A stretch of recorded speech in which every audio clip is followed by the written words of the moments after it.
accidentally clicked connect and I didn't mean to. So hold on, I need to plug in my microphone. Change the thing, my iPad. But we are on. So hello, welcome. June 7th, 2017 to the live stream. Welcome. My name is Dana Morningstar and we're a few minutes early tonight, not too bad, which is good. I'm glad I waited until kind of the last minute to arrange my iPad. Barbara's here, Dragana's here, Mark is here, June, welcome, Michelle. Lots of people are early as well tonight. Gamer Christina.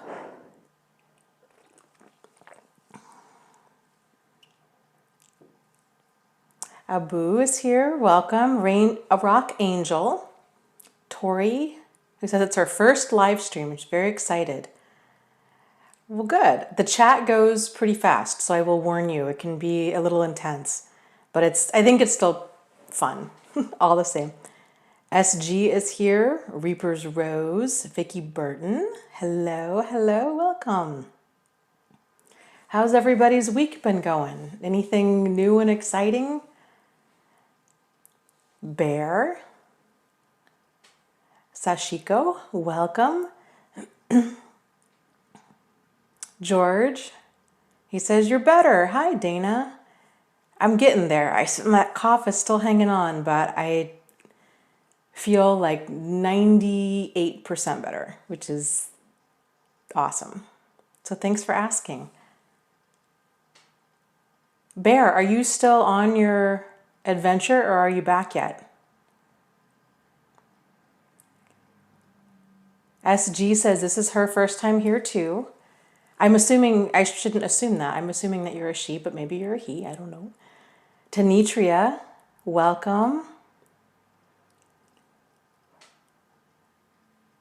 Oh my goodness, we have a lot of first timers on tonight. That's so fun. Irene is new.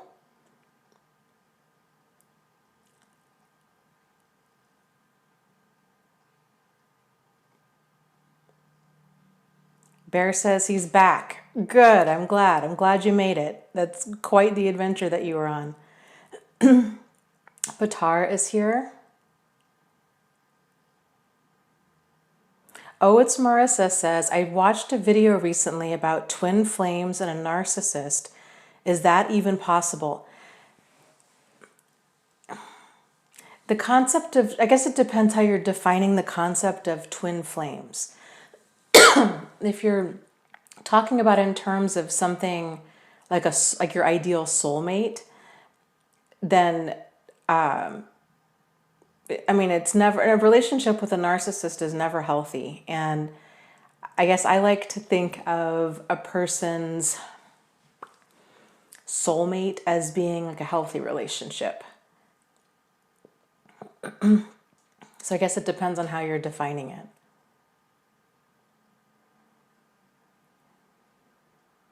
So Mala is here. Hey, Cecilia's here. Jamie, Amanda.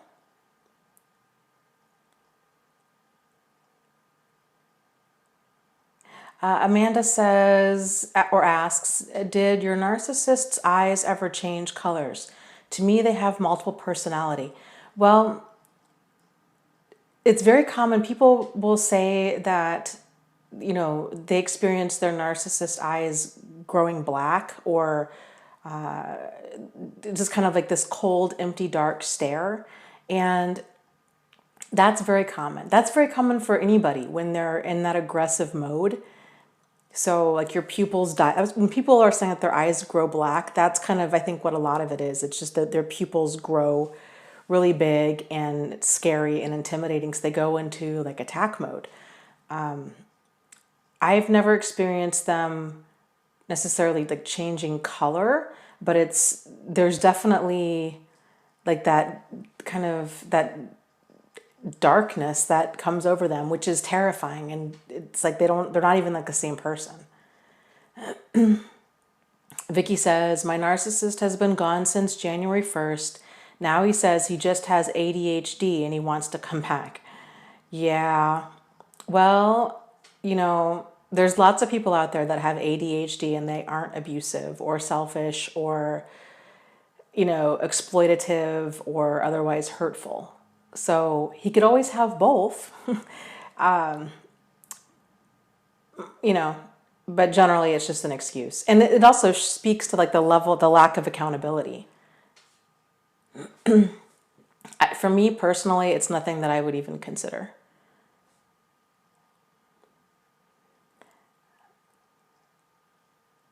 Let's see. Oh my goodness. Seasons says, my legal name change is final. I am so excited. I am now amending my birth certificate. I had to do this due to the abuse of my narcissist's father, the forgery and fraud he was doing. Yeah, well, I'm glad that you were able to do damage control and that level of forgery and fraud, that kind of stuff. Unfortunately, that's something that's very common, and they tend to do those to those that they have access to that information. Lots of narcissistic parents have done this with their children. Like they've ruined their own credit, and then they go on and get access to they use their child's social security number in order for them to, get utilities turned on or to get credit cards or loans or all kinds of things.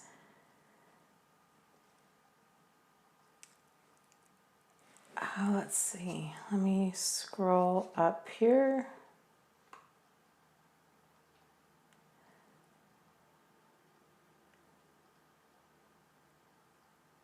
Namaste asks, I feel worse. Why am I a sucker for punishment?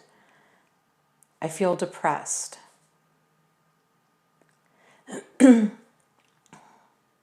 think a lot of times we might feel that we are... Well, I guess let me ask, 'cause I don't want to read too much into your question.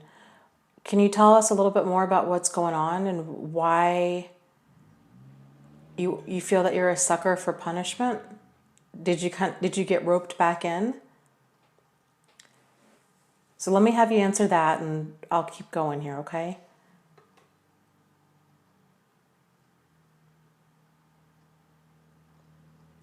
And see, Jamie is celebrating 1 month of freedom. So that's exciting. Yay, you. She says, freedom tastes oh so sweet. Yes, ma'am, it sure does. I'm so glad. Tori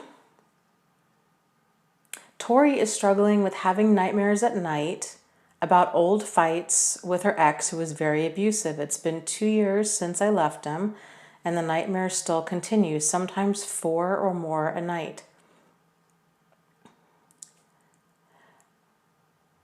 Nightmares are a common part of this.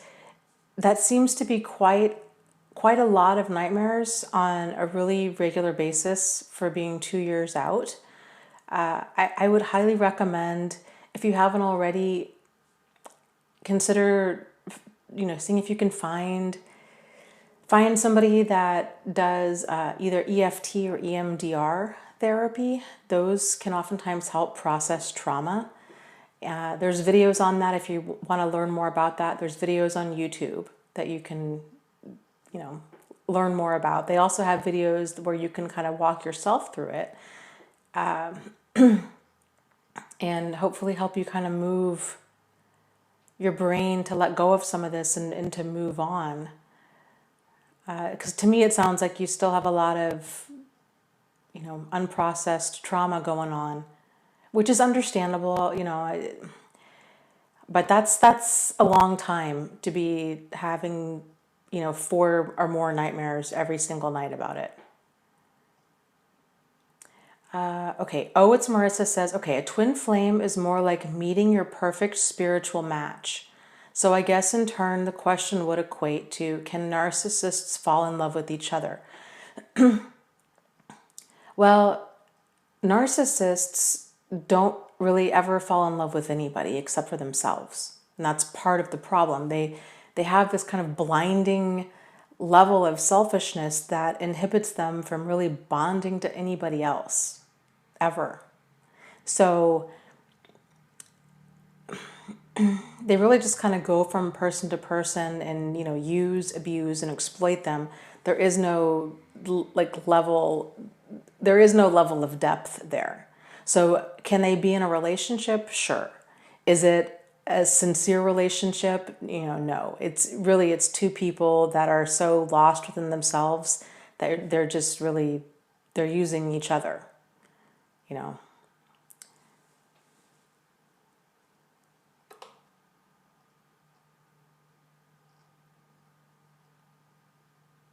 Maria says, I'm struggling with feeling stuck.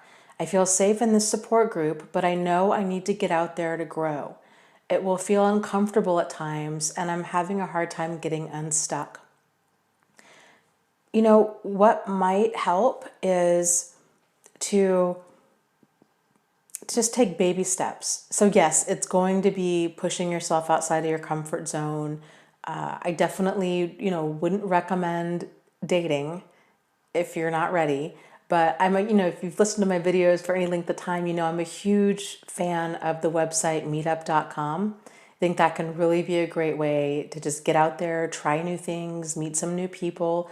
You can always leave. You can always, you know, stay for 5-10 minutes, realize this is not for you, or, you know, what have you, and then you can leave.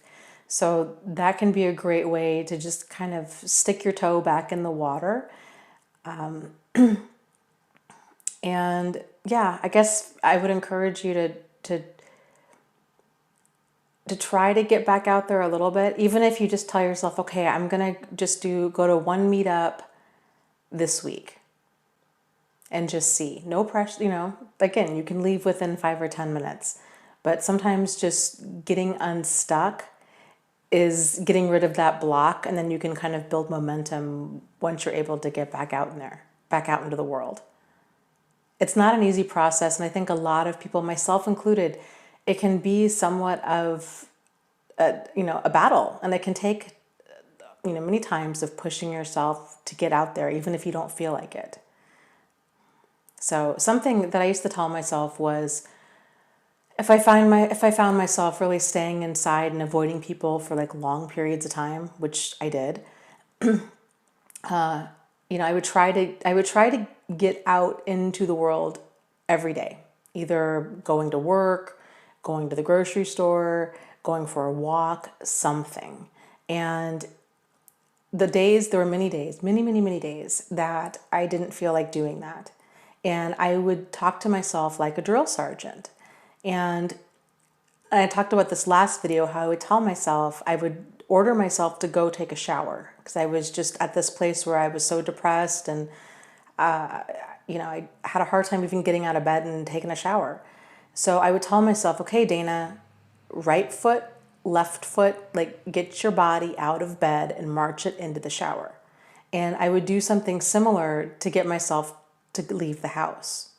Or if I would find myself thinking things like, I really don't want to go, and all these excuses as to why I didn't want to go do something. And one thing that helped me is I would tell myself, if I was thinking, oh, you know, I'm really tired, I don't want to go to this meetup, or I was making excuses, I would tell myself, well, that's interesting, but go anyhow. And it just kind of nipped all of those excuses in the bud and forced me to go out there. And I'm so glad I did. I mean, there were a handful of meetups that were totally not my thing, but there were a handful that really were. And I've met some really great people through some meetups. And so I'm glad that I forced myself to go do that. So, and a lot of people that I've heard from that have gone to meetups and have been making themselves get back out there in like, a safe, controlled way without trying to jump back into dating again. They've also really met a lot of neat people and done some fun things. So just something to consider.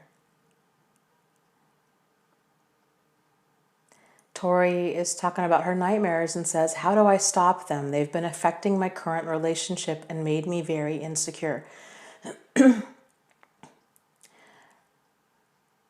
I guess my other question too with your nightmares, Tori, is are they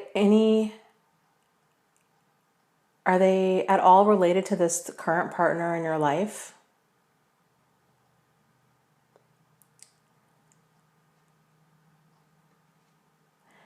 Something you might want to consider doing is to start like a dream journal. And this is a journal where when you wake up in the morning, you write down everything that you remember from your dream. And it can be very telling. It can really help you to kind of make some connections and see what's going on there. Like, is it, is there like a lot of anxiety in this dream? Like what exactly, is each dream about? So,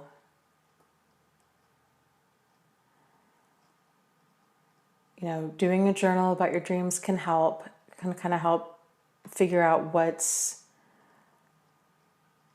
going on there. And then, let's see, let me scroll up. I think I might have missed part of this here.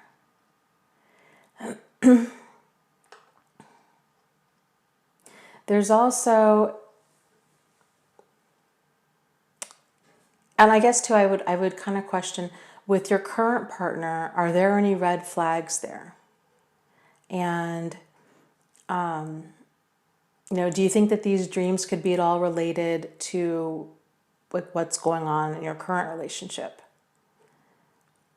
The reason I bring that up is, so for me, and again, not that my situation equals your situation, but I'll just share with you my situation and see if any of it kind of rings true. After my first relationship ended, I had really awful night terrors that I don't even know how long they went on for. It was less than a year, but they went on for a while. The first probably, 6 months or so, they were the worst for sure. And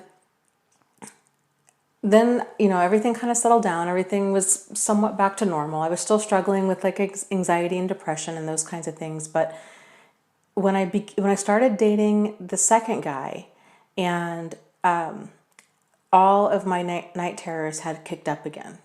And I really thought, oh, I'm just having issues. Maybe I have issues with men. Maybe I'm scared to date. I just didn't quite know what to make of it, and it was really upsetting. And hindsight being what it is, I then later realized that, he had pretty much like many of like the same type of behaviors. And it was like my brain's way of trying to warn me. And, again, hindsight being what it is, there were so many red flags with both of them, but I glossed over them both because they came across as such charming, wonderful men, and I really wanted to believe that that's what they were. So it might be worth kind of looking inward and seeing if any of that might be going on in your situation. If you really think that it's just still dreams of your ex and it's not related at all to your current situation, there is a medication. It's called prazosin, and it's prescribed for nightmares, in particular like nightmares that are, from PTSD. So that might be something to talk to like your doctor or, nurse practitioner or whoever you go to see about that.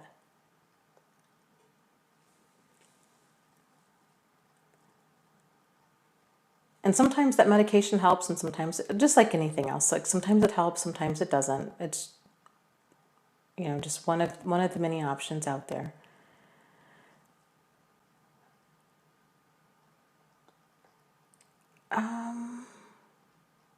Let's see.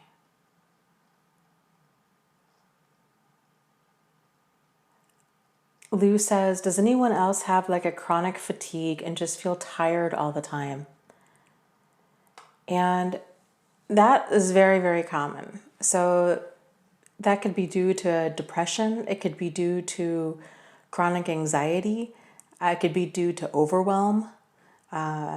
Lots of different, these relationships take a lot out of a person, and it's, especially if a person's been in it for any length of time, it's really common where they just get out and they don't realize, it's exhausting walking on eggshells. And when a person's been walking on eggshells, even for a few months, but let alone years or decades, it's very common for them to get out and just feel like they just want to sleep for a week. So, not uncommon, not uncommon at all. Self-care is huge, making sure that you are getting sleep, making sure that you're eating right, being good to yourself. These things are really so important during this time. And if you're tired, it's okay to be tired. You've been through a lot, and it's okay to just take care of yourself right now.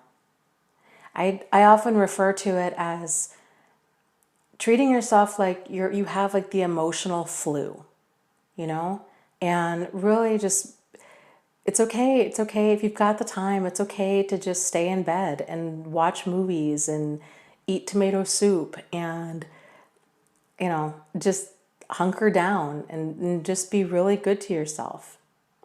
So it's a lot. It's a lot.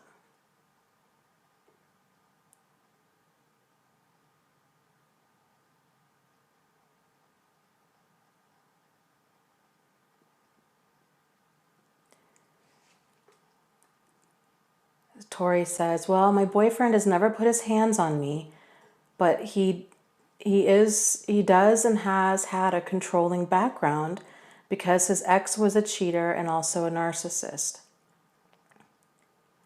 Okay, so, if he is oh boy, okay, so if he is controlling, it could be that your brain is picking up on a lot of the same kind of behaviors and is trying to warn you. And that's why you're having a lot of these nightmares like 4 more times a night. So it really might be worth paying attention to. Something that's going on in my personal life that I think is kind of worth sharing is, so I have a friend who is going through a divorce, and her previous partner, and I hear these things often, and I think it's very, very common. This guy that she was involved with years ago, like 15, almost 20 years ago, he was incredibly abusive, physically violent. She was terrified for her life. He would just beat and rape her. It was awful, awful, awful. She left the state, and she was so terrified of this guy. She's like, he's going to kill. She knew he was going to kill her. And anyways, so fast forward, and she begins dating this other guy. This is, again, like 10 years later or so. Now she meets this other guy. Well, and he was very charming, mellow, in many ways the opposite of her previous boyfriend. Well, he cheated nonstop on her the whole time that they've been married. And, she had a lot of excuses for his behavior and blamed herself because he was blaming her, and all this stuff. And anyways, she was saying the other day, she was like, well, I was trying to point out that a lot of his behavior is still incredibly controlling and abusive. And she's like, well, yes, but he was nothing like this other guy. And I get that, how a lot of people do that. They're like, well, what I'm going through might be bad, but it's nothing compared to this extreme example.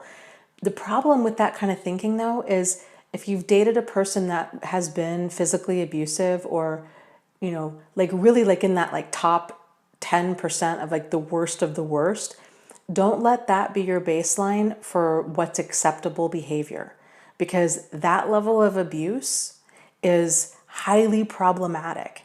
And there's many other people out there that can be incredibly abusive that may never put their hands on you, but that doesn't mean that how they're treating you is okay. So I strongly encourage you to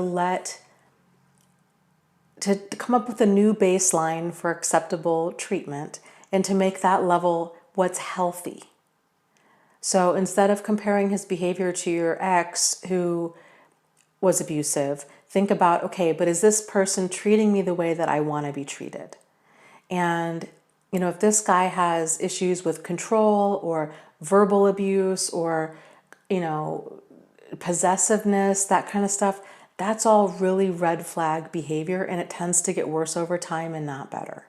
So I would get really clear, and it's easy to justify and think, oh, well, yes, but he's like this because of an ex or because of his mother or because of all of these different reasons.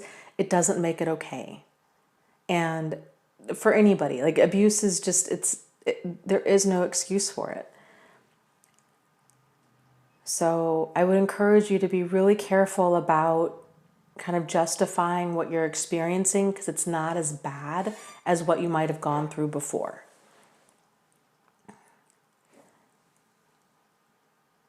Patar says, is yoga, Peter says, is yoga helpful? I just lost it. Where is it? Oh my goodness. I just totally scrolled past that comment.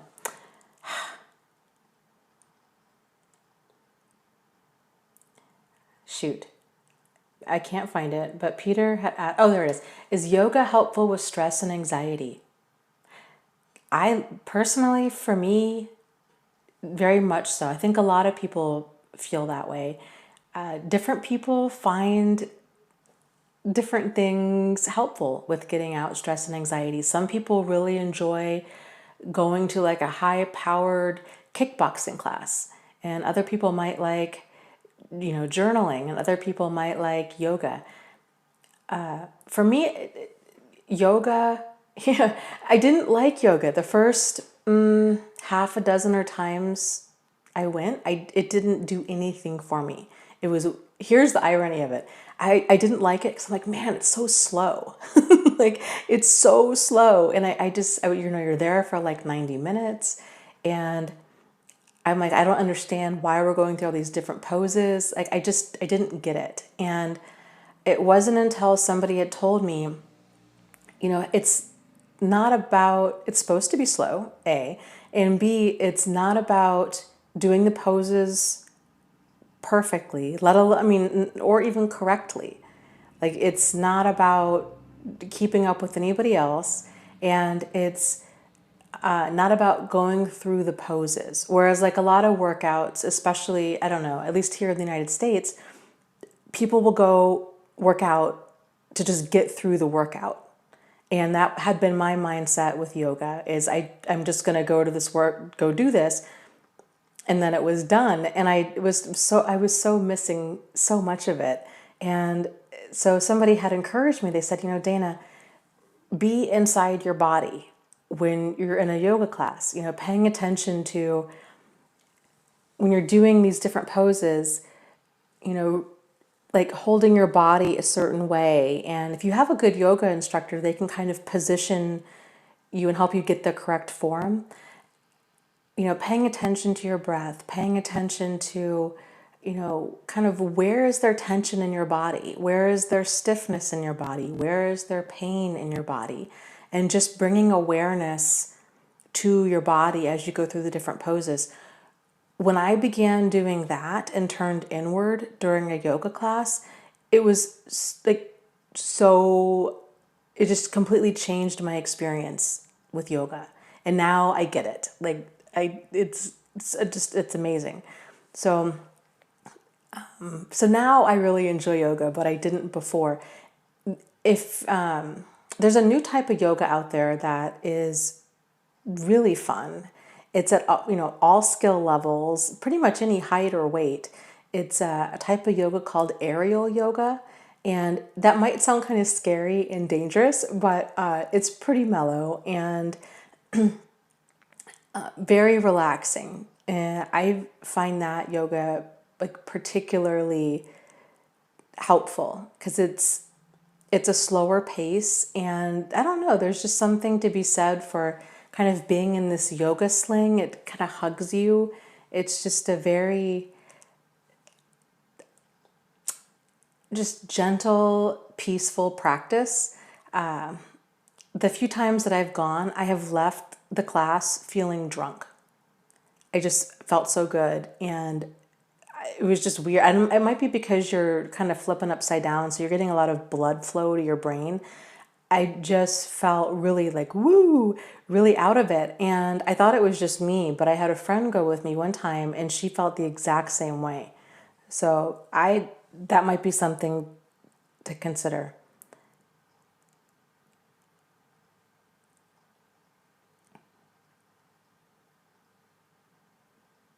Oh, good. Yeah. D is saying, he says, Maria, yeah, Dana taught me to watch my baseline for normal. That's one of the biggest, best changes I've made. My baseline is not only higher, but I understand if I stay, I'm again normalizing toxic behavior. Yeah, don't go for what's normal or what's just not problematic or not like extremely problematic. Go towards what's healthy. Because sometimes what's normal is still problematic. So go towards what's healthy. And you'll know, you really will know based on how you feel. If you're feeling, cool, calm, collected, safe, empowered, energized, you feel trusting. These kinds of things let you know that you're on the right path towards healthy. Because for many of us, normal is just different degrees of dysfunction.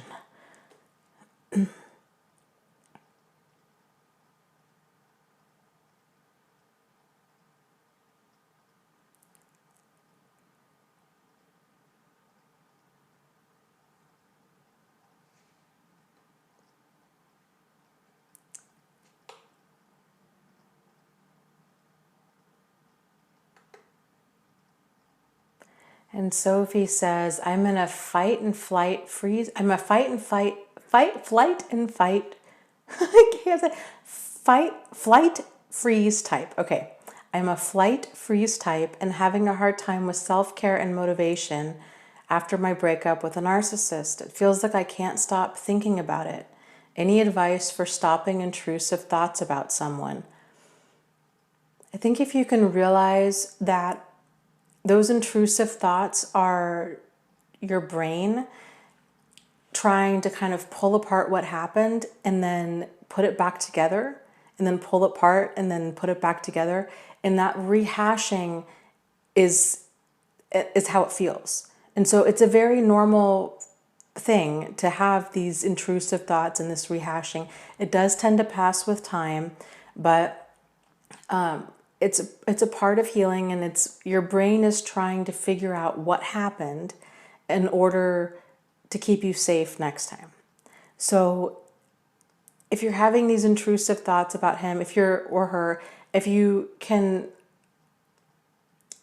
have the awareness that you're having these intrusive thoughts, you could try doing something like telling yourself, trying to stop it and say, yes, I know this was a terrible thing, and but now and then making the conscious, concerted effort to shift your attention to something different. So let me think. For example, and it might help to kind of get some ideas ahead of time, like, okay, what could you shift your attention to? So maybe you could then do 10 jumping jacks, or you could go stop what you're doing, stop what you're thinking, go text a friend, or just doing something to kind of interrupt that pattern can help to kind of just distract your brain from that. But again, it's very common, especially in the beginning. And I guess also too, to try to not be so hard on yourself about it. I know it's unpleasant and I know it can be exhausting, but realizing that we do have the power to not get caught up with our thoughts. If you're at all interested in like meditation and mindfulness, these kinds of things, there's a YouTube channel I adore. I just think she is fantastic. Her name is Mindy, and her channel is called The Enthusiastic Buddhist. And it's all about, well, it's all, she teaches people about Buddhism, but there's a lot of, like mindfulness and detaching and, these kinds of things that she talks about there. So that might be something that you might want to go explore. There's also other videos on YouTube. There's another guy that I really enjoy. He does relaxation videos, and his name is Jason Stevenson. And so he does like different guided imagery, relaxation, these kinds of things. And so if you're having these intrusive thoughts, especially at night and you're trying to sleep, it can really be helpful to give your brain something else to kind of chew on. So, and this is why I really enjoy Jason's videos, is he does, these guided imagery. So you don't have to spend so much energy trying to shift your brain.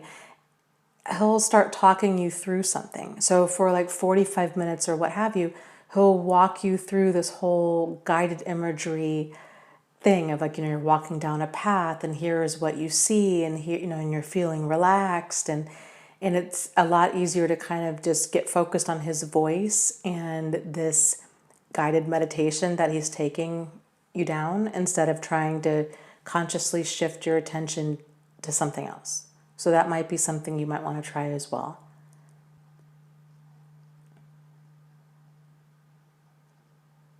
Yeah, Lucy. Hi, Lucy. Lucy says that she also found doing something else helped to bring the answers that the rapid thought rumination did not. It just takes time. Yeah.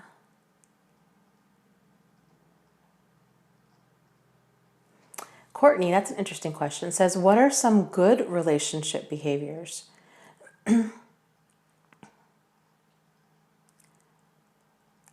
I think the biggest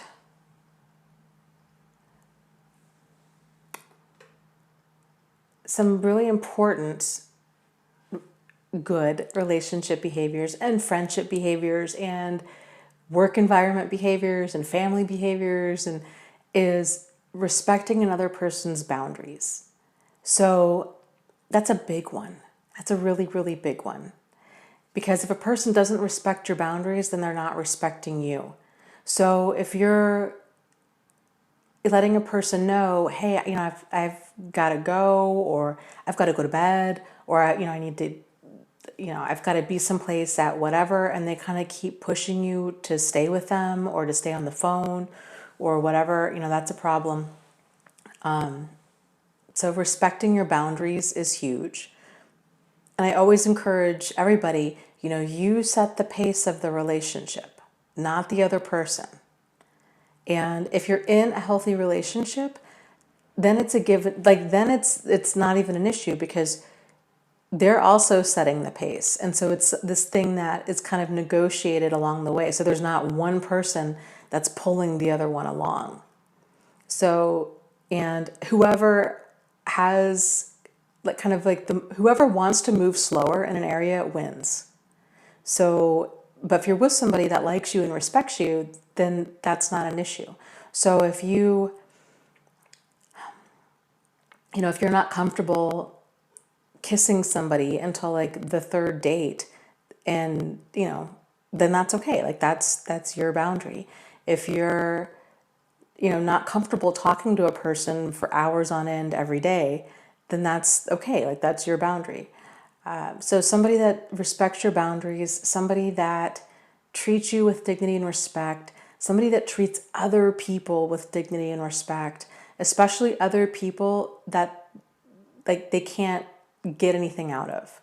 So, like the waiter or the waitress or the housekeeper at a hotel, or if you're, how do they treat animals? How do they treat children? How do they treat the little old lady who lives next door? How do they drive?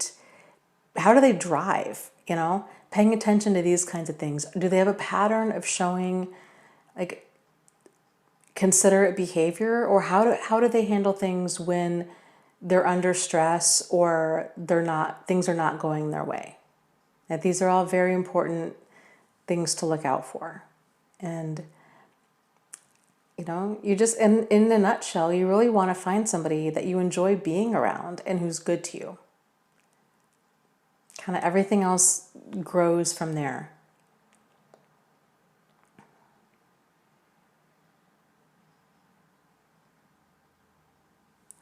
Brave Jupiter says, I have found that my friendship group is full of narcissists. Is this normal?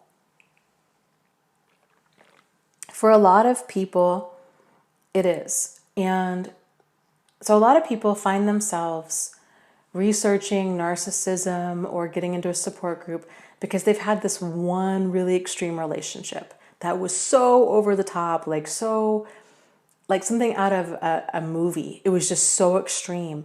And then when they start finding out a little bit more about narcissism and like narcissistic behaviors, they start realizing, oh my gosh, like this, I think I have a lot of friends that have problematic behavior and some family members that have problematic behavior. And there's a lot of people in my life that are problematic. And it's very, very normal because generally, if we're missing certain signs of like what problematic behavior is, like if we missed a lot with that one person, odds are we've missed it in other areas as well. So, for example, in my life, I was like overly tolerant of a lot of problematic behavior.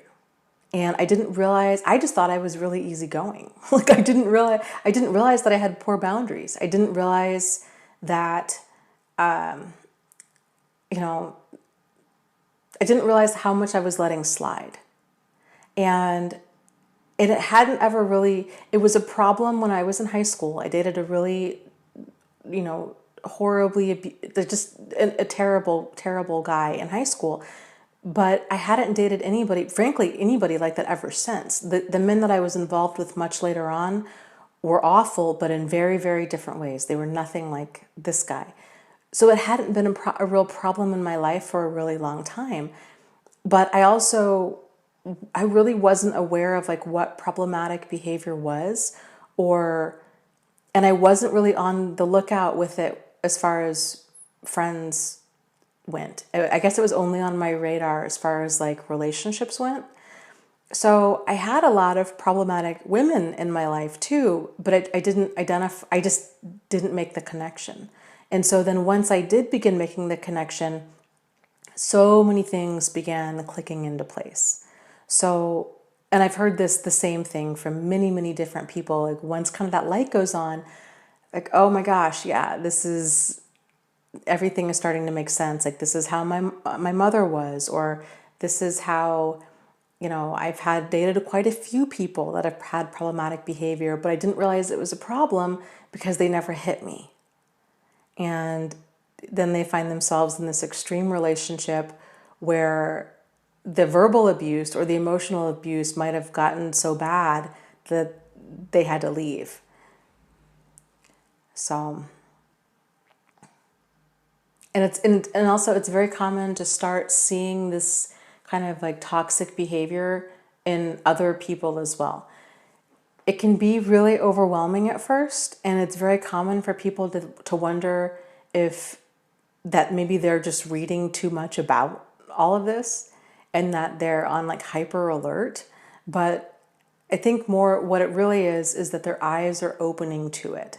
So now that you're able to see, okay, this is what problematic behavior is, this is what it feels like, anybody can have this kind of behavior, it's going to be so much more on your radar, and your odds are from here on out, you're going to be choosing very different people to date and to be friends with, and, all of it.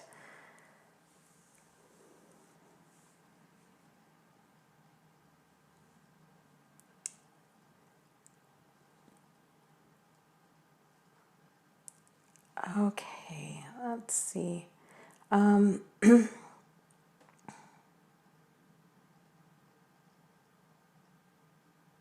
Yeah, Bob is saying narcissism is exploding these days. Narcissists are just everywhere. Yeah, I think too, a lot of it has to do with how much information that people are getting. And so what I mean by that is, before we would hear about these awful events in the world, pretty infrequently because we just didn't have access to like world news.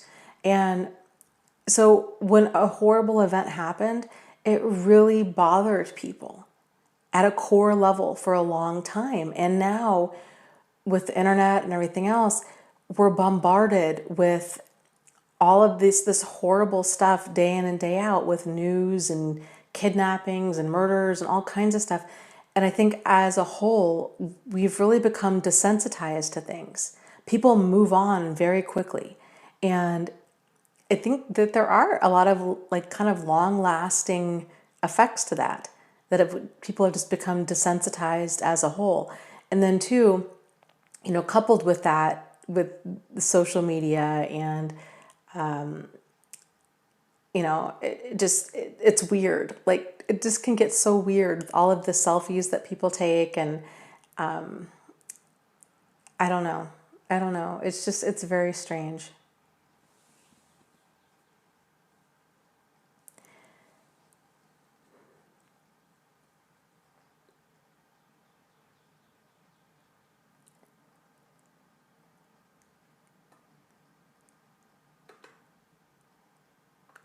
Okay, Tori's asking about, actually before I get into that, Care Bear says, I think I overdiagnosed narcissistic personality. Okay, so let's talk about this for a second, because this is such an important point that you just hit on.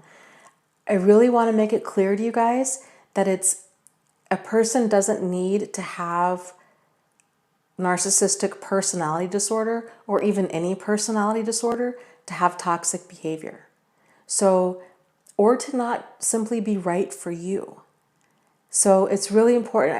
And I think most people go through this. I know I did too, where when they start to become aware of kind of narcissistic behavior, they start seeing the world in very black and white terms. Either this person is a narcissist or they're not a narcissist.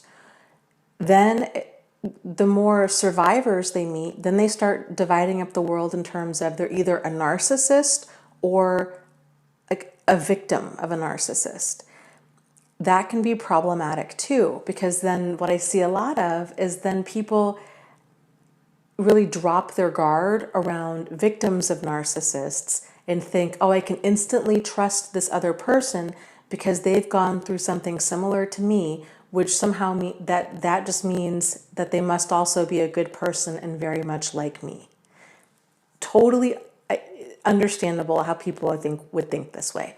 But it's very important to realize that the world is not so black and white, and there's many shades of gray there. So it's the problematic behavior that I really encourage you guys to focus on, and not the disorder, or not who is a victim and who is a narcissist, because victims of narcissists can have a lot of problematic behavior too. So it's really in kind of getting your sea legs with all of this and realizing that toxic behavior is toxic behavior, and that a person doesn't need to be like a full out, personality disordered narcissist or, antisocial personality disordered person in order to be problematic. So I'm really glad that you brought that up, because I think a lot of people struggle with thinking, I think everybody's a narcissist. And really what they're seeing is they're seeing a lot of narcissistic behavior, which is still problematic from a lot of different people.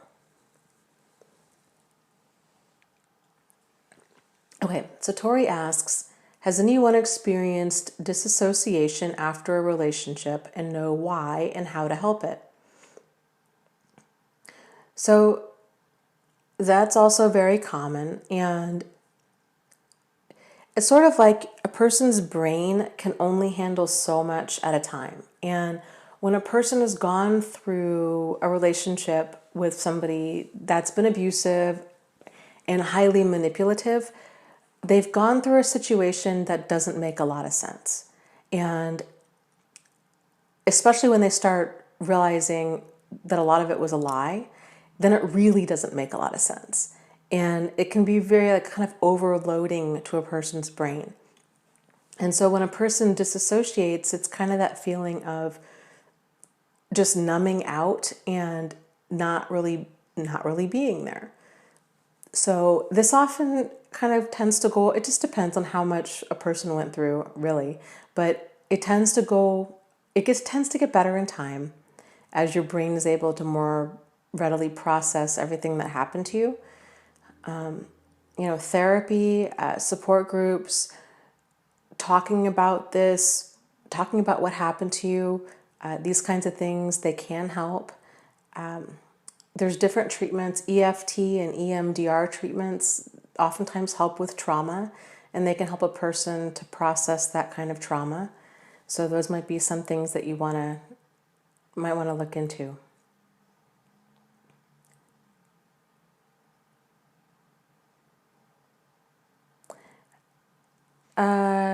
Dee Dee says, I just noticed that you said toxic behavior is not always a narcissist. If a person's behavior is toxic, doesn't it have to be some type of mental disorder?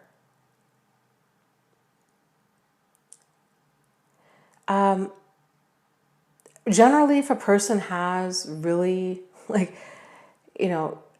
toxic behavior where it's like impacting their life, it's either a mental illness or a personality disorder. But sometimes people might have toxic behavior or problematic behavior for kind of any number of reasons. But I see a lot of people get hung up on feeling like they need a diagnosis or that they need to wait and see and to make sure, just how problematic this person's behavior is before they jump ship. And that's what I'm trying to discourage you guys. I would encourage you guys to turn inward and focus more on what is healthy for you, and then to move in that direction instead of staying around a lot of toxic behavior and trying to figure out are they a narcissist, or are they a sociopath, or is it really this bad, or I guess I'll stay because it's not as bad as my ex. That kind of line of thinking can really keep a person stuck in that, den of dysfunction.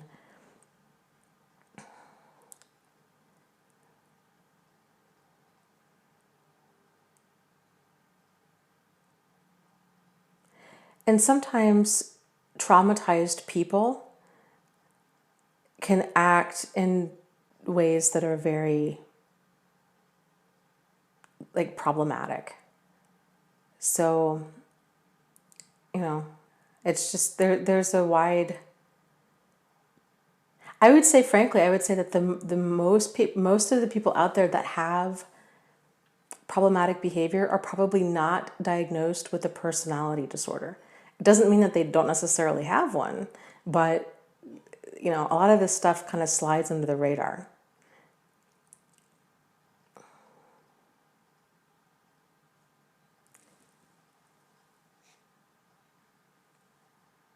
Well, Dee Dee asks, but it has to be some type of mental illness, or else their behavior wouldn't be toxic. Something has to be happening mentally, right? So here's where it kind of gets tricky. So there's generally a distinction that's made between mental illness and a personality disorder. So generally, if a person's mentally ill, that's something that's, generally can be treated with medication. And there's generally some sort of chemical cause to it. Trauma can play a part in it, lots of stress can play a part in mental illness, but generally it can be managed with medication and other forms of treatment. Personality disordered stuff it's pervasive and persistent. It doesn't make a difference, especially when you're talking cluster B stuff, narcissists, so maybe mainly narcissists and antisocials. That behavior doesn't change. It doesn't matter what medications they're on. It doesn't matter what therapy they're on. It doesn't matter. They don't change. So it's that personality. So something, and they don't, people, it's not really known. There's theories out there as to why a person becomes this way, but there's just so many different factors and like what shapes a person's personality. But you're talking about personality, so it's their mindset, it's their worldview, it's, kind of how they view themselves in the world and how they treat others. And it's so much more than just like how they're acting. Like it's so much more deep seated than that. So it's not, a person's personality is their personality, and it's difficult. Medication doesn't touch that.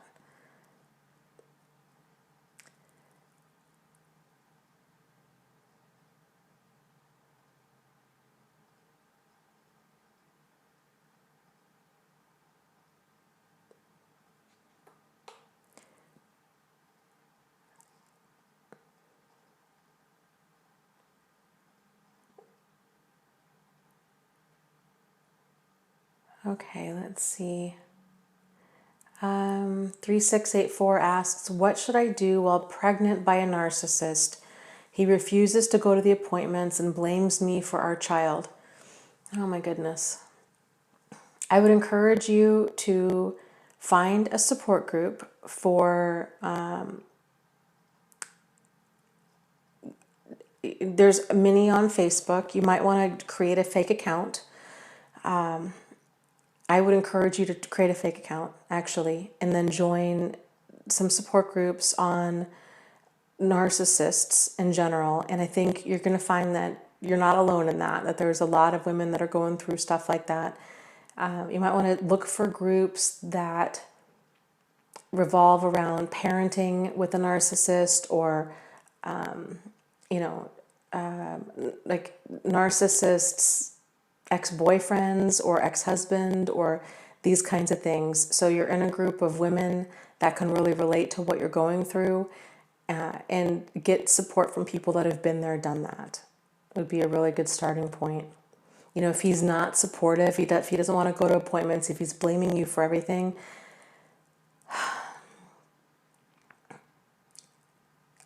it's hard to come to terms with the fact that this, he's not going to be the emotionally available, connected person that you were hoping he would be for your child and for you. And that's why I am encouraging you to find some support groups, because it's you don't need that, and ever, and your child doesn't need that. So if you can find some people that can support you through all this, that would be huge.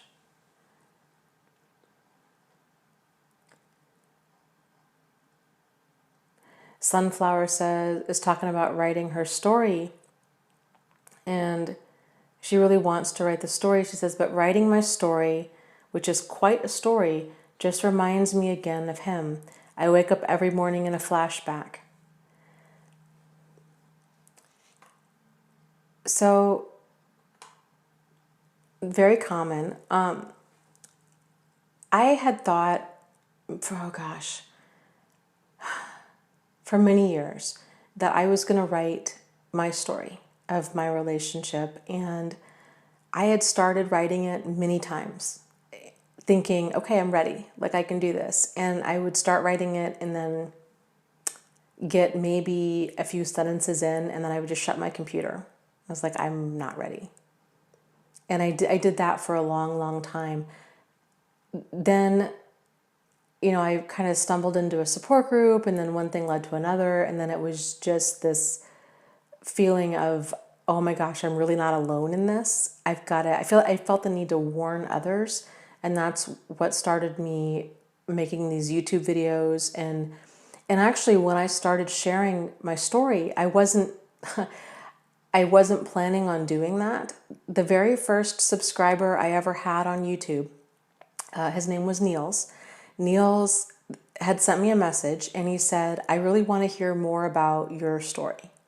And so that was when I realized that, like, kind of other people just wanted that validation. And so I began sharing in depth, like what had happened to me. For some reason, for me, videoing it, it was a lot easier than me writing it. Not that I'm recommending starting a YouTube channel, because I'm for sure not. Like, that was way super stressful, and something I did not anticipate at all. But I guess the point of it is, if you're not ready, you're not ready, and that's okay. I still have a whole stack of like note cards of things so I don't forget, because there's just so much that I wanted to make sure like I touched on all of these different things that had happened, and like just certain details of where we were living and these kinds of things. So when I do sit down to write everything that happened, I don't like forget things, because it's amazing to me even still, like the things that I just would have never thought that I would have forgotten, that I like will forget and then I'll remember later. It's just weird. But if you're finding that it's traumatizing to you to write your story, then it's just not time, and that's okay.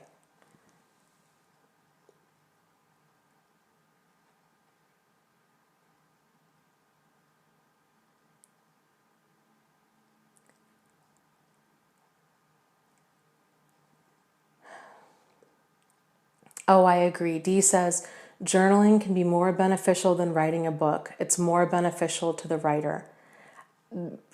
Really well said.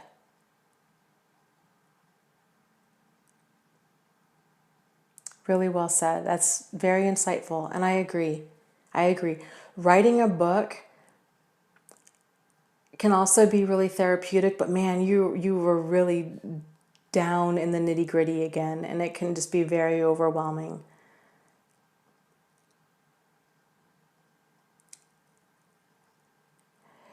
So I guess if you are going to start, if you really are feeling pulled to write your story, you could consider doing a series of note cards.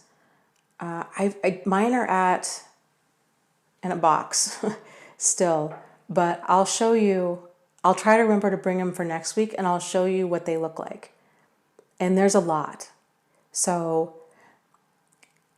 because it's a lot. It's very overwhelming to write a book, anyhow. But it's amazing. There's just so much to it. It can be really difficult. You just want to kind of make sure you gather your thoughts before you jump in. And maybe getting into a writer's group could help.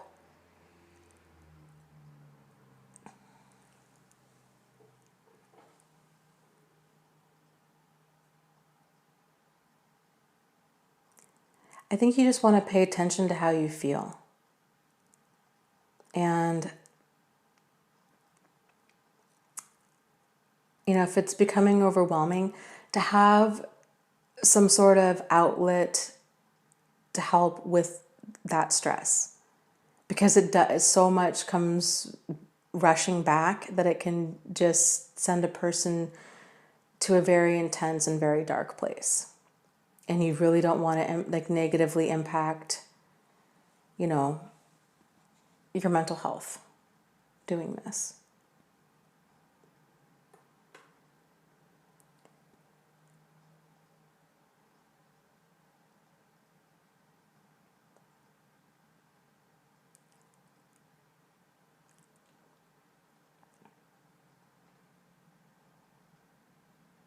And something else too, Sunflower, that you might consider is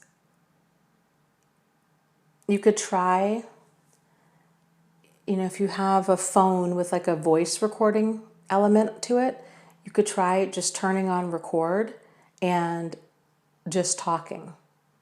And if actually gathering all of that information and writing that out is too much, you could, another option might be to just talk all of this out and see about getting, like a writing buddy, somebody that could help you write it out, or even like a ghostwriter, or somebody that you could tag team kind of writing your story with, or sometimes just even saying it out loud can be helpful.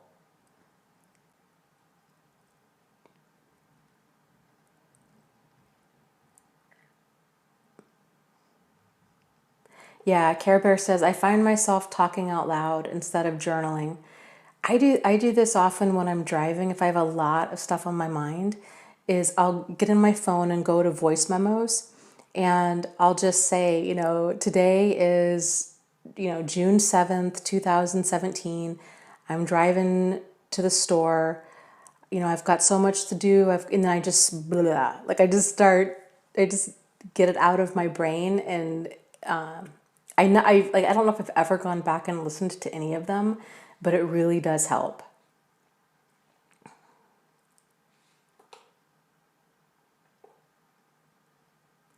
Bob says, I was recently targeted by women who went on and on about them being victims of narcissistic abuse, only to find out that they were narcissists themselves. Narcissists will pretend to be victims of narc abuse to get close. Yes, and Lucy says, Bob, narcs are always evolving. It makes sense that they would start acting like victims to get supply. Yes, I so encourage people to really have healthy boundaries in every single situation, especially when you're going into a support group. Because again, like I had mentioned earlier, people tend, myself included, tend to have, they get into support groups and they're like, oh my goodness, this is so great. Other people understand me. They've been through something similar, and they just kind of breathe this sigh of relief and they just let their boundaries go. And it's easy and understandable because people there, they're sharing really intense stories and emotions, and it can be kind of this very, bonding type of environment. And so it's easy for people to think, oh, I've really connected with this other person because, they're supporting me and I'm going through all of this stuff. And then only to find out that that person was, didn't have good intentions. So, I really encourage people in my support group, but obviously any support group, to go slow. If somebody's messaging you or if they want to meet up with you or what have you, it's okay to say no. It's okay if you feel like something's off, then something's off. And it's totally okay to distance yourself to where you no longer feel like that. So don't worry about hurting somebody else's feelings. Like, they'll get over it. It's okay. It's okay, and it's appropriate, and it's healthy to have healthy boundaries at all times, wherever you go.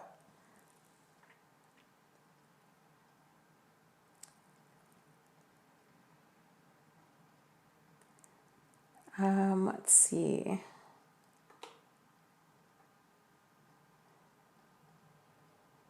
Oh, these things go so quick.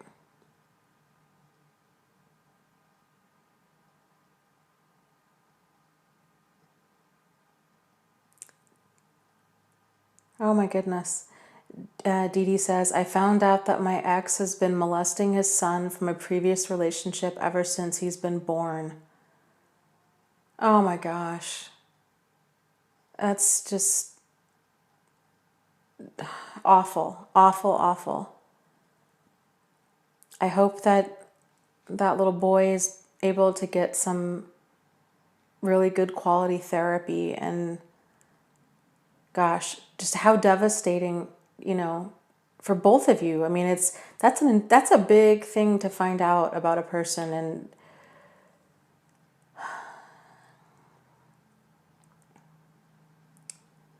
wow.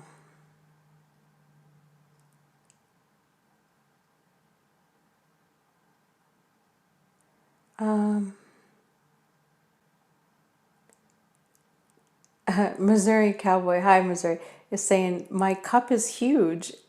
It's seriously, it's half the size of my other cup. So it's a good size.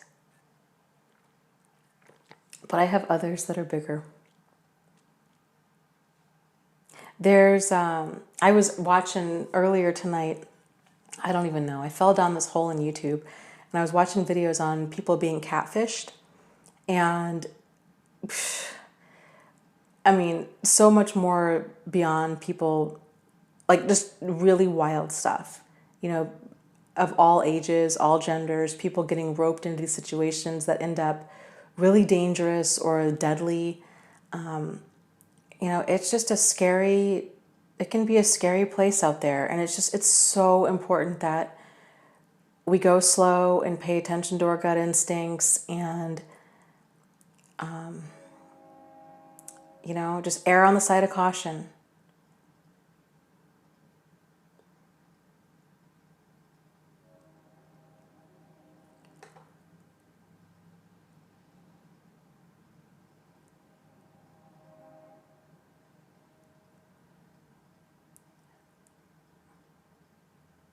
And Dee Dee was saying, yeah, I came across YouTube channels and yours was the first one.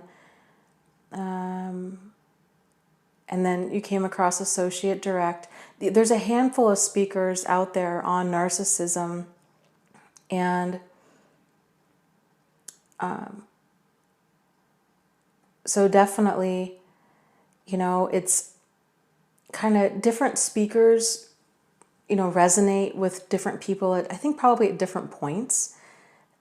There's, you know, I think that they all have good information. It's just kind of what you're looking for and whatnot. I think Lisa Romano and Melanie Tanya Evans are both great. You know, Spartan Life Coach is another one. Ross Rosenberg, Be Good 4000, Randy Andretti. Let's see, there's so many now. Inner Integration. Yeah.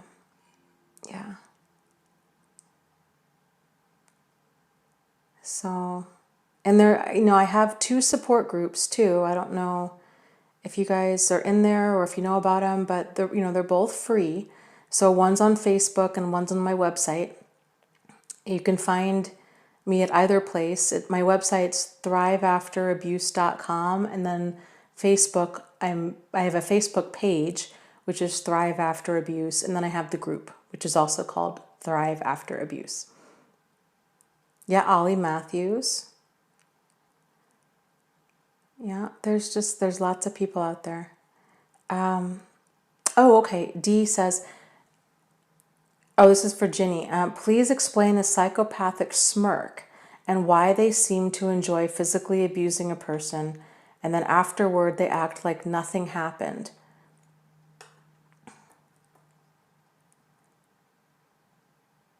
So that smirk is, it's smugness. It's that look of I got one over on you.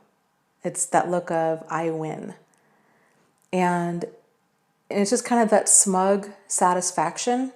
So a lot of narcissists and psychopaths or what have you, they enjoy creating drama, they enjoy causing pain, they enjoy stirring the pot because it makes them feel like smug and superior.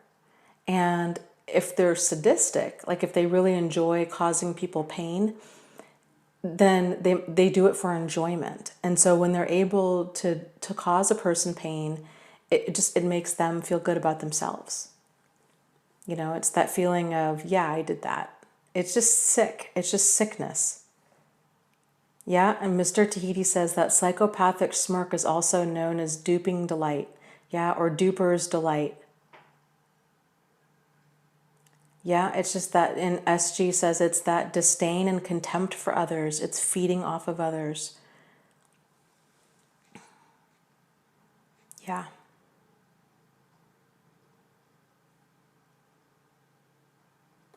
Yeah, it's just sick. That's another sign. People are talking about good signs to kind of watch for when you're dating is, you know, how is it in friends too, and you know, how are other people when you share good news, when you share your successes, things that are going right for you, how do other people react? Because if a person's truly a friend, if they're really a partner, if they care about you, then they should be excited for you. Like they shouldn't become like, cold, distant, bitter, hateful, passive aggressive. There shouldn't be a noticeable change in their personality when you're letting them know good things that are going on with you. And then also, how are they when you have something bad that happens to you? Do they like to kind of kick you when you're down? Do they tell you that, I told you so? Are they there or do they have the emotional capacity to support you in what you're going through? So emotional availability is an important quality in a person.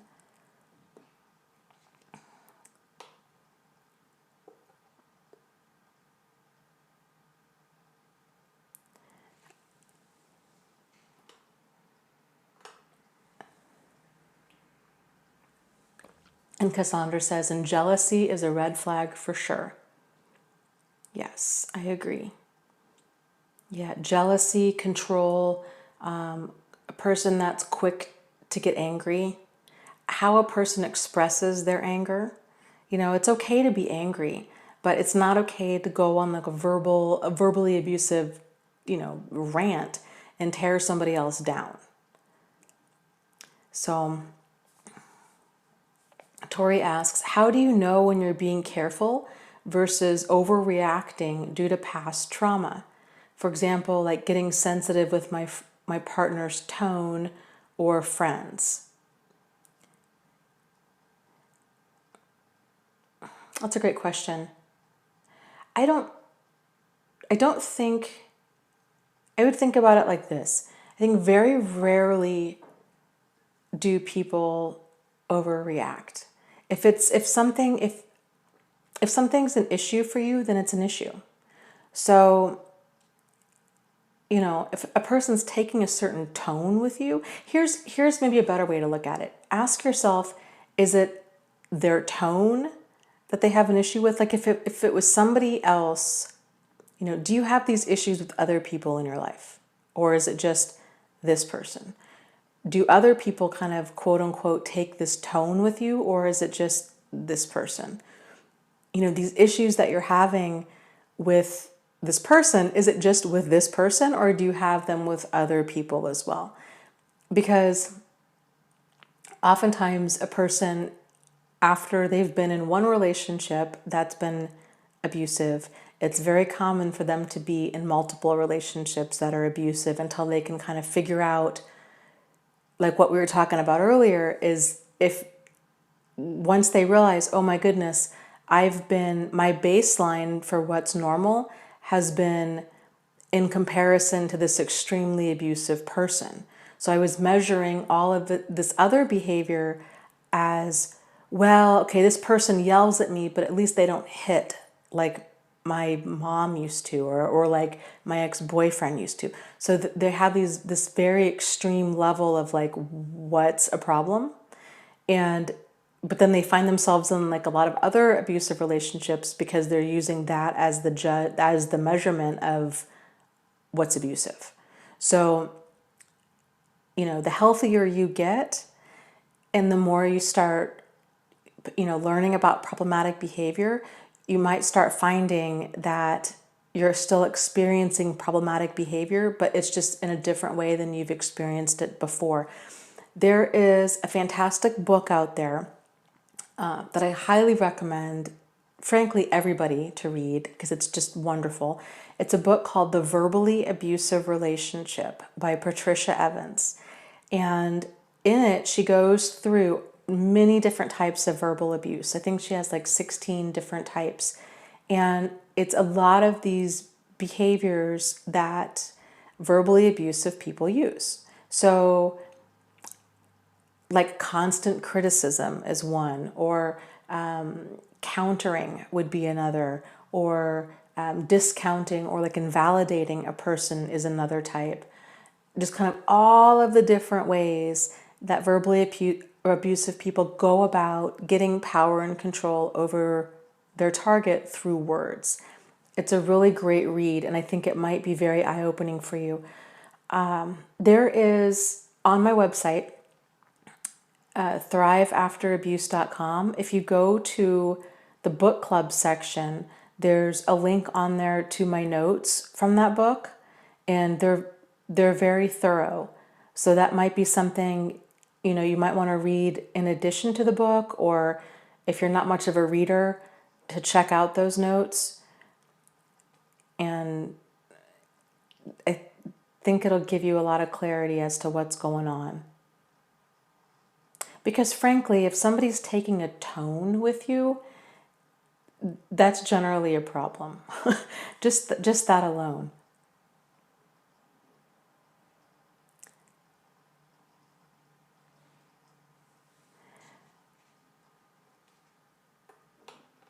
Yeah, Kristen is saying, I read The Verbally Abusive Relationship. It was super validating.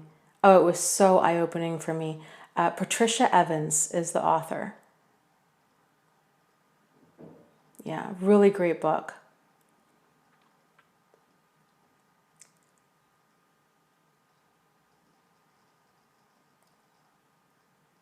Let's see. Really? Dee says, hey Dana, heads up. There was a stunning program on BBC 2 nights ago, a full documentary on Bill Cosby. It's unbelievable. He is an utter monster. I guess not a shocker. I will definitely check it out though. That's really interesting. I think what's been interesting too has been to kind of watch his wife in all of this. And I get it. I get how they've been married for a really long time. I think something like, I don't even know, 30 plus years. That would be a really intense reality to accept, that this person that you've been married to, that you've shared your life with, that you've been sharing a bed with, and your hopes and your dreams and everything has led such a horrific double life, and he's been such a monster. That I think would trigger a lot of denial in a lot of people, because that's just a really big thing to wrap your mind around. So it's interesting to kind of see her in this process and kind of how she's handling it and like not handling this.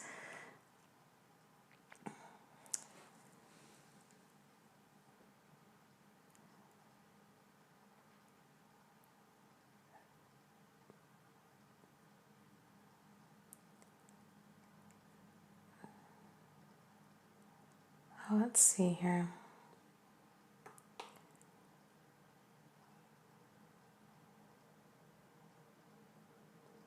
I will definitely check out that documentary.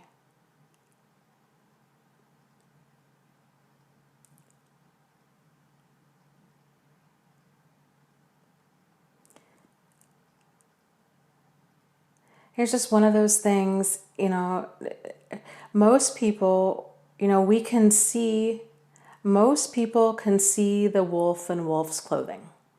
It's the wolf in sheep's clothing that really throws people for a loop. I mean, you hear on a lot of, the forensic files and all of these crime stories, how half the time they're like, yeah, that person was crazy. Like they looked crazy, they acted crazy. Like we all knew this was coming. Like this is not a shocker that this person, turned up dead. Like this person, we all knew it was this person.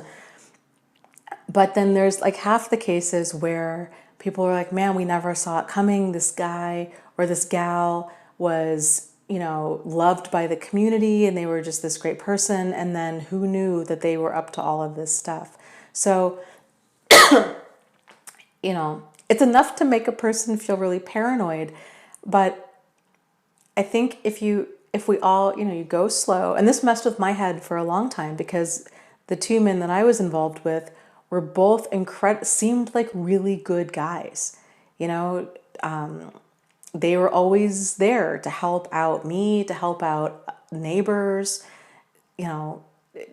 really charming, helpful, like seemingly really good guys.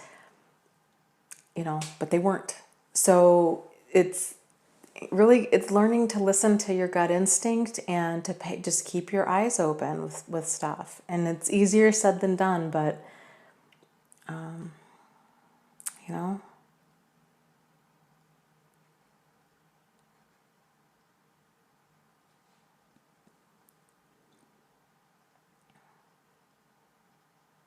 Yeah, Missouri Cowboy says, I so loved the false face of Bill Cosby. Yeah, I did too. I adored that show.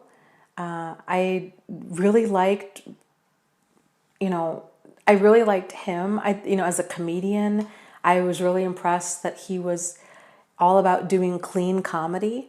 And I really admired that, especially in an era when you had a lot of comics really pushing the line. And I listened to all kinds of comedy, but I liked him for the fact that he had his line in the sand and he wasn't going to cross it.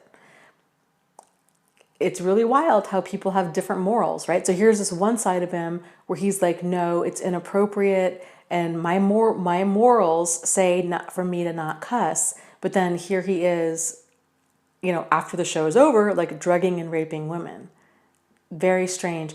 But that's also kind of that mind of a narcissist where they can compartmentalize their behavior. And so in their mind, there's no crossover. It's really, really strange.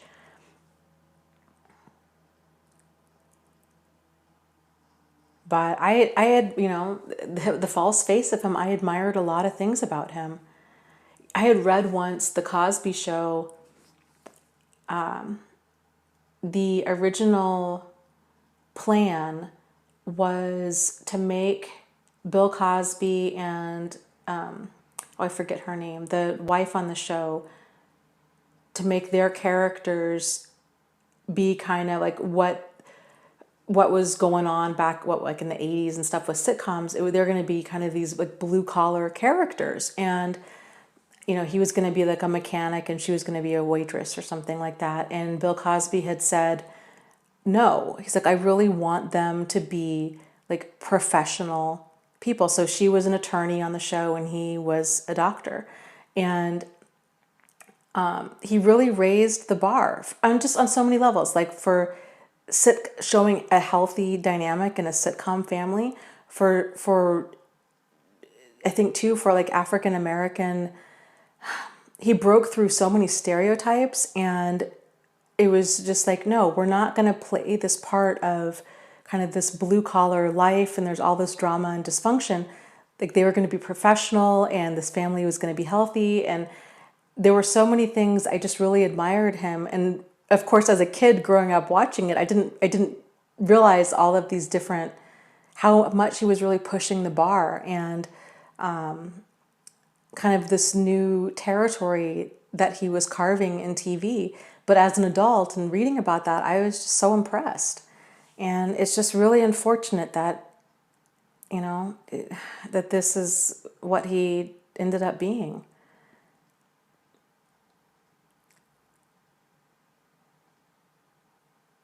Yeah, and Truth Seeker says, yeah, when you have a superstar athlete or a celebrity of any grade, nobody believes the whistleblower.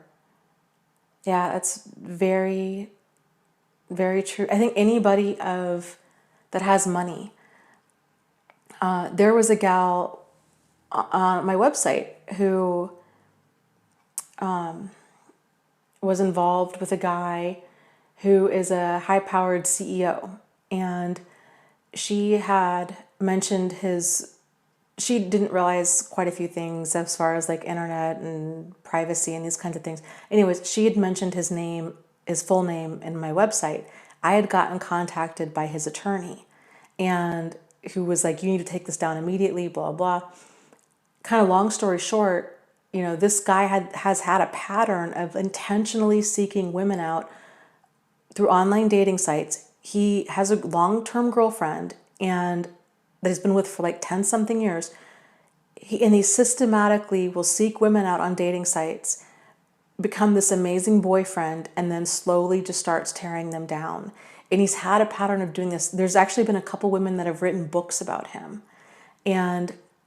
But he has so much money and he's fairly famous. I mean, he's been on several magazines, that he's intimidated these women into like, I'll sue you, if you mention my name, and I'm going to do all these things. And his attorney just comes after these different websites and these different people, threatening them. It's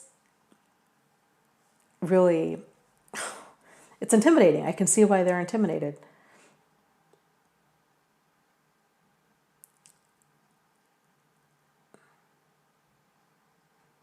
Yeah, Marlena says, if Cosby's wife was any kind of decent woman, she would have left him when the allegations started flooding in, but instead she stays and supports him.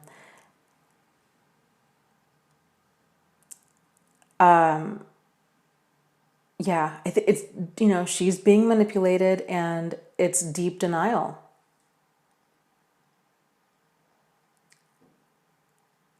Marie says, oh my God, Dana, are you talking about my ex-fiance? I don't know, maybe I am.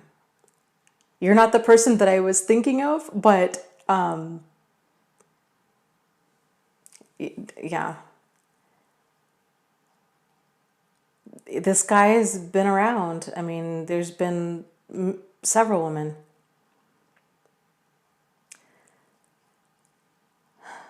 And yeah, it's, I'm disappointed. I'm saddened. I guess I'm saddened. I'm saddened by Bill Cosby's wife and that she is supporting him. At the same time, I also understand how a person can be so manipulated, because the level of like ongoing manipulation, this is not just, recent. I mean, my goodness, like this is, when you've got somebody who's sneaking around and doing squirrely stuff for decades, like, something's up. It's just you're justifying it. So she spent decades justifying all of this.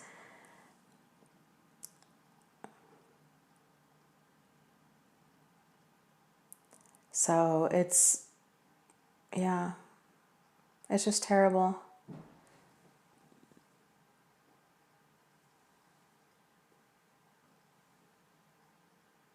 Yeah. Oh, it's so true. I agree. Cassandra says, the wife is still decent and human. Women have so many reasons for staying in hurtful relationships. Let's not blame her. All victims need support and awareness. I agree. I agree. It's, and I think it's gotta be hard too for her.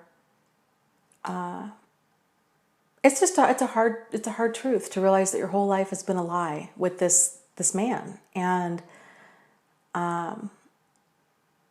because if she does accept the fact that he has been drugging and raping women, then it's like pulling a string on a sweater. If you can kind of admit that to yourself, then she's going to have to she's going to be looking back on things and connecting the dots, and that it could, I would imagine, be an incredibly overwhelming kind of new sense of reality that would come crashing down when all of the pieces start coming together.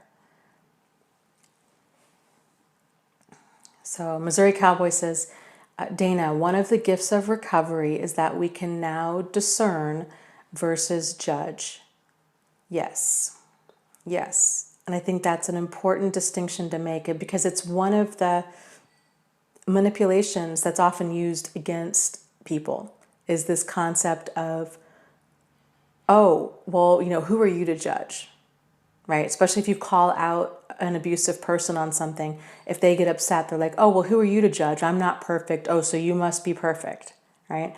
And the reality is, it's not about judging anybody. It's about discerning like what's healthy and what's toxic in your own life. So, and it's very important that we discern, we use that ability, that level of discernment with what we do and what we don't want in our life.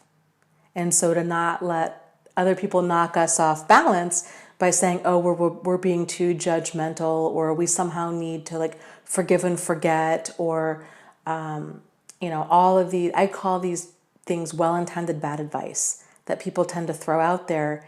But when you're dealing with abusive people, like, it's really important that we're able to discern healthy versus problematic, and then be able to move ourselves into what's healthy.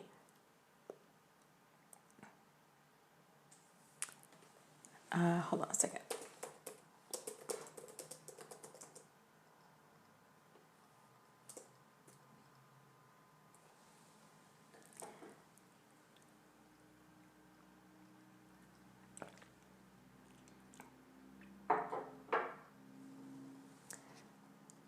So,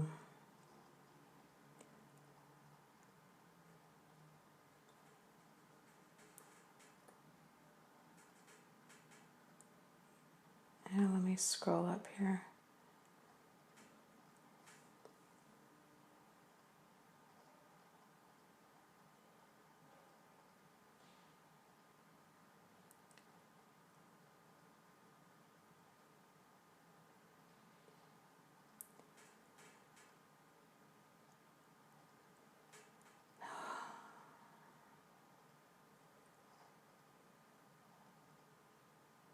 Truth Seeker says, you know, it makes you wonder what Bill Cosby is saying to her behind the scenes. I bet it's threatening, you know, or it could be very charming. It could be, you know, I'm innocent, this isn't me, all of these women, this didn't even happen, this is a mass conspiracy, I love you so much, I wouldn't lie to you, you can trust me, we've been married for 40 years, you know me better than this, I would never do anything to hurt you, I would never hurt anybody, this is a conspiracy, they're doing this to me because I'm rich, you know, all kinds of things. Oh gosh, Joy Buttafuoco. Do you guys remember this case? This was, I think, back in like the 70s or 80s. He was a man who was having an affair on his wife with a young gal by the name of Amy Fisher. And he supposedly, according to Amy Fisher, they had concocted this plan where he had convinced Amy to kill his wife. And then the plan was that Amy and him would be together. So Amy goes to her front door, she rings the doorbell, the woman answers, and Amy shoots her in the face and thinks that she's killed her. So, and she was a teenager at the time. The police capture the woman, the wife lives, and Amy is arrested. And Amy tells them this was the plan. You know, Joey put me up to this, and you know, like this was our plan. It's like, this is why I did this. And I want to say Joey denied it, but there was a lot of evidence there that showed that he was involved. And what's really twisted about that is his wife stayed married to him, even though there was all of this evidence showing that not only did he have an affair, but that he was possibly a part in the murder. So, you know, it's that cognitive dissonance and the justifications that result from it can be really, really intense. You know, it happens often. Yeah, Cassandra says, it's a good reminder that abuse can happen to anyone, gender, race, social status, age, orientation.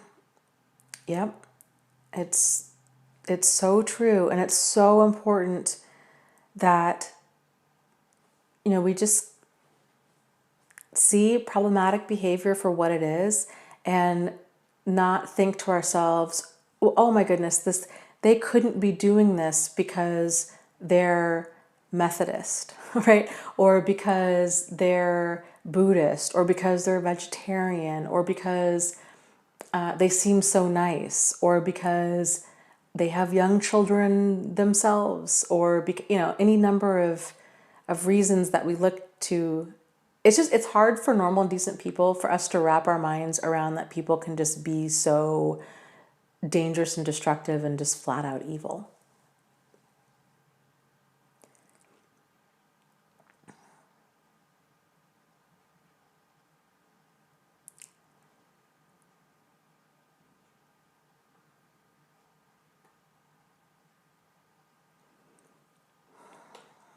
Yeah,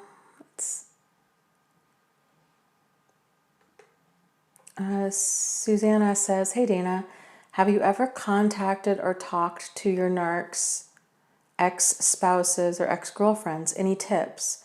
I want to ask them how they were treated and why they broke up, but I am nervous to ask. Yes, I spoke to both of mine. So with the first guy, I just stumbled across his double life. And so I was not expecting that. I was actually in denial about it for like a good 24 hours. I just, like, it was weird. Like, I could not believe what I was seeing.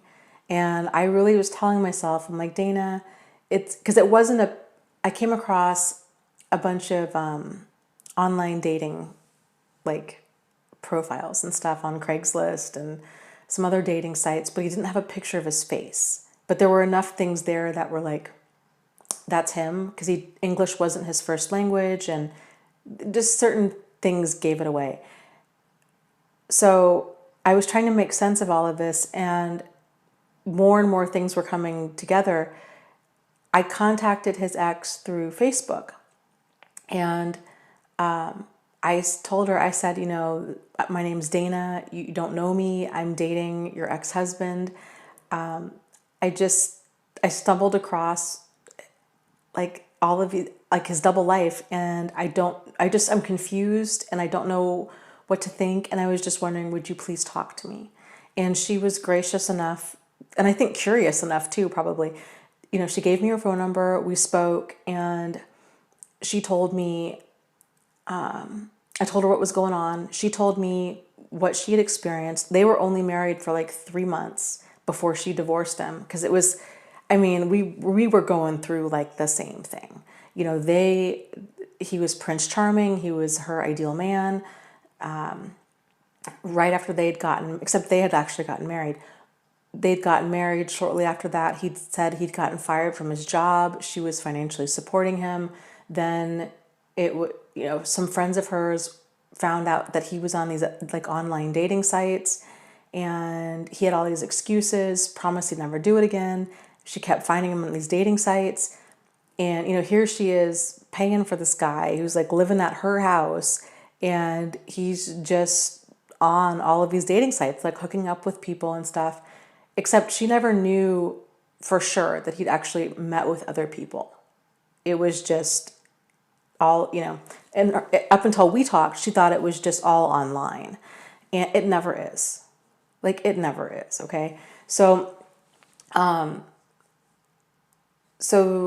then she realized just so many things about him were a lie. And so then she finally had told me, she's like, I told her what I was going through, and she's like, oh my God. She's like, if I were you, I would just run. Just run. Like, don't look back. This guy is not who he claims to be. He's just, he's crazy, and he's dangerous, and he's just a total con artist. So I never went back. The second guy, his wife that I did not know was still in the picture, contacted me, and of course thought I was like this home-wrecking, awful person. And it was awful. But once we got to talking and realized, oh, we both were being fed a line. And both times I was very relieved, and I'm glad that we were able to talk, because it gave me the clarity and validation I needed that this was who they were. Like, they had done this with them, and that they weren't going to change anytime soon. So when the second guy's wife had told me that this was actually like the third time he'd upped and left her out of the clear blue, and for another woman, and just the lies, and then she was telling me like all kinds of stuff, like, gambling issues and drugs and on and on and on. I'm like, whoa, like, I didn't sign up for any of this. Like, this is all news to me. This is not the man that I thought he was, and I'm done. Like, you guys do figure out your stuff, but I am so far out of the picture. Like, just don't even worry about me. So yeah, if you're gonna contact an ex, I for sure would do so in a way that it's not gonna put you or them in harm's way. And I would just approach them in a very, obviously in a non-threatening kind of way. of like, hey, you know, you don't know me. This is my name. I am experiencing some really strange stuff with this guy or this person, and I was just hoping that you could please talk to me. I guess I'm looking for clarity, and then leave your phone number, and then kind of leave the ball in their court.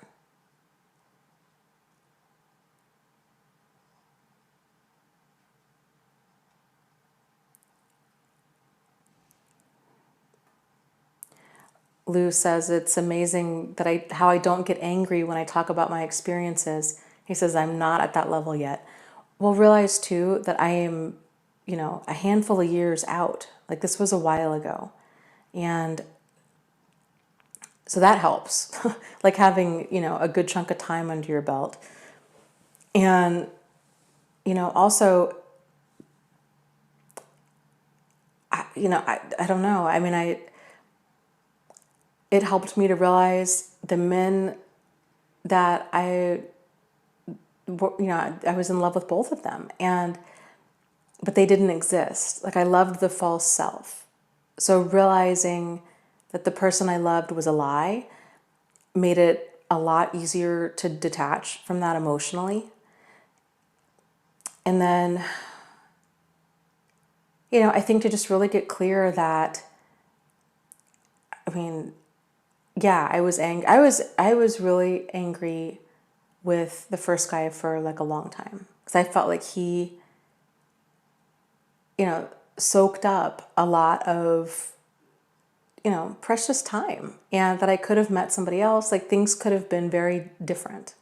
And then the healing from that, and then kind of this like chain reaction of bad relationships that I got into after that. And it just, yeah, so I did. I mean, I did have a lot of anger for a lot of different reasons, but, you know, it's kind of putting that anger, I think, towards good use, and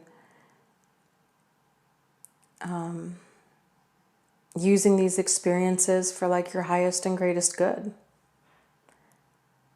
Sunflower says, Dana, do your exes know that you're doing these videos? To the best of my knowledge, they do not know. I wouldn't be surprised if at least one of them knows, because when I started doing these videos, I had I didn't realize like how interconnected a lot of social media stuff was, and so I still struggle with knowing like if I post something here, like who exactly is going to see it. So a lot of people that I wasn't anticipating would see my stuff ended up seeing my stuff. And so there, like one gal in particular, and again, I live in a different state now. I live far away. But one gal that lives where I used to live, who I'm sure sees one of my exes around, you know, in a small town, that's like hard to keep quiet. So I don't know. I really don't think about it a whole lot. I have their emails set up to go directly to spam. So and frankly, I really don't care. I don't feel like I'm putting myself in harm's way because I'm 26 hours away from them. If I was still living in the same town, it would be a different story. But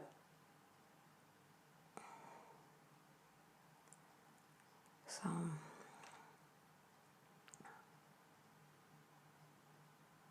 if I had to do it over again, I probably wouldn't have used their real names in the videos. I mean, that's not the best idea. I just didn't think anybody would see my videos. So I just didn't think about it.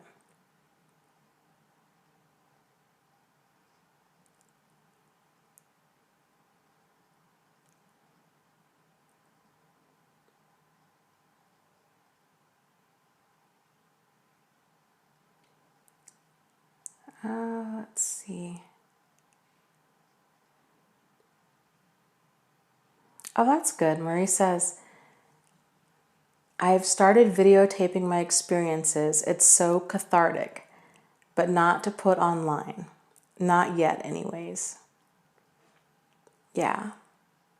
Well, that's good. I think it is. It really can be very cathartic and I think useful. So if you guys are struggling with, possibly ever feeling pulled back, make a video of talking to yourself and saying like, this is what happened, and making multiple videos. Like, this is what happened. This is what they did. And then you can put it on, like you can leave it on your phone or Dropbox or something like that. And then when you're starting to doubt yourself, or if you find yourself missing them, then you can go back and watch those videos and it'll remind you of, oh, right. It just can be so helpful to hear all the reasons you should stay away from yourself.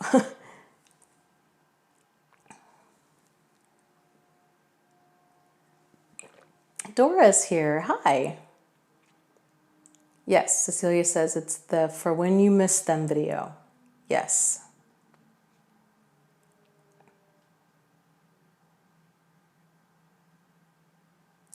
That's an interesting question. George says, Dana, do you remember when you started these videos about 2 years ago? Do you remember a point where you finally felt like yourself again, having put the pieces together?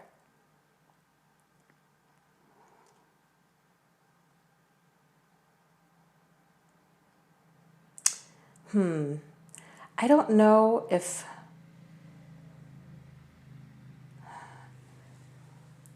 I guess the way that I look at it is it's more of you put the pieces together, but then it's like it forms a totally different puzzle. So, like,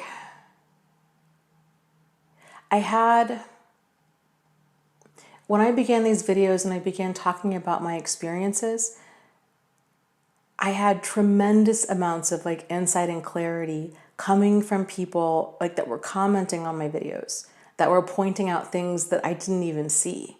So it was very, very eye-opening for me to put my because I did these videos. I'm like, here are all of my aha moments. Here are all of my lessons learned. And then people would, people comment and like that. So that was very, very insightful. And I'm really like thankful for that, because probably most of the insights and aha moments I've had have come from commenters. And I wouldn't have gotten those insights and such any other way. I don't think I'll ever feel like my old self again. And I'm totally okay with that. And I think that in many ways that's a good thing, because the old me was incredibly trusting. I took everybody at face value. I moved way too quick with friends, with men, with lots of things. Because really the reality is, had it not been Jack and Steve, it would have been two other guys or like one other guy. Like it would have been somebody else that would have been an abusive narcissist. So because there were certain things that I was missing. Like I didn't realize my boundaries needed work. I didn't have like deal breaker behavior. There were just in so many ways, I was out of alignment with myself that in many ways, I'm thankful that it happened, because what had been going on was I'd had a series of relationships and friendships that were problematic, but not to that level. And so it took like these it took these two extreme relationships for me to get it, to realize, because with Jack, I just thought, oh, this is a fluke. Like I just got tangled up. This guy, he's a con artist. I mean, this could happen to anybody. It probably won't ever happen. Like statistically speaking, it probably won't ever happen to me again. So it really felt like a hit and run accident. I didn't think that I would encounter anybody else like him ever again. And then when I did, like, a few years later, then I realized, okay, there's something going on here that I'm missing, because now it's not just a coincidence. Like, now there's a pattern. So what am I not getting? And I had been going to therapy, but it just, I wasn't getting anywhere. And it was very, very frustrating and very discouraging and depressing, because I'm like, I don't know what I'm doing wrong. And even friends and family were like, Dana, how could you have known? Like, they were both so charming, and, they presented so well. They had all of us fooled. But to me, that wasn't a good enough answer, because it was like, I need to know, I need more than that. Like, I need to know how to keep myself safe, because I don't want to ever go through this again. So, it was, and then getting into that support group was the turning point. Hearing from other people that had been there, done that, and like, because if you're in a support group, then like, everybody's telling different versions of the same story. So it was just all these aha moments, and then everything began connecting for me, and I began really truly getting it. And that's when I felt that need of like, oh my God, I've got to tell the world. And then here I am. So I guess, yeah, I've been putting the pieces together, and then I guess trying to build a new, just like building a new life and building a new me on top of this, because everything that happened to me, it just destroyed my life in so many different ways. And that was really depressing and discouraging and overwhelming at the time. But in many ways, I needed that. Like, I needed to start at ground zero and then just build again.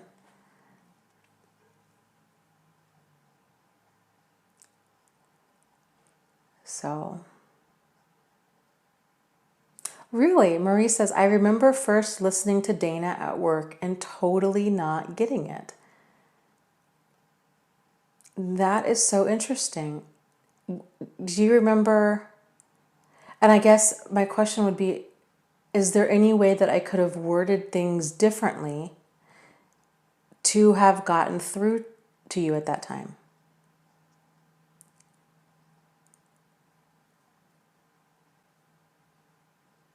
Because this is my thing, because I realize, when you're dealing with targets of abuse, you're dealing with manipulated people. It's very much like dealing or working with people that have been in a cult, or like in a hostage situation for any length of time. Mainly, maybe a cult is a better dynamic. So people that have been really manipulated, and I'm always trying to figure out ways of, how can I better get through to people? Like, how could I word things differently? How could I present information more clearly? A lot of my videos are worded in a way as to like what I think would have helped me, like what I would have needed to have heard. Because there's a very solid chance that my therapists were telling me a lot of this, but I just wasn't hearing it. I don't remember, because I just don't remember. I just remember it wasn't working. So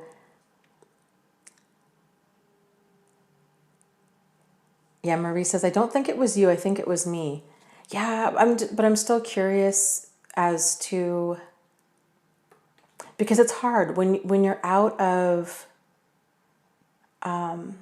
when you've been out of that manipulation for a while, it can be really difficult to remember back to like, what was my thought process at that time? Like, how was I justifying things? How did I feel? Like, what would have resonated for me? And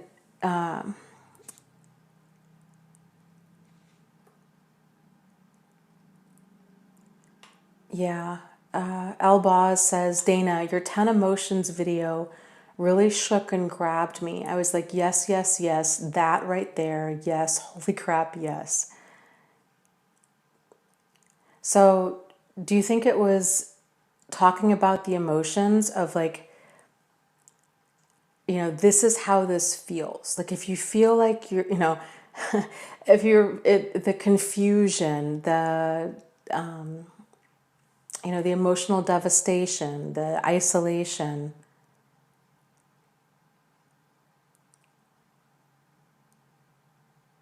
Yes, Marie says, I just didn't understand how someone who said he loved me and bought me a ring and actually wanted to have a family with me actually had it out for me. Yeah.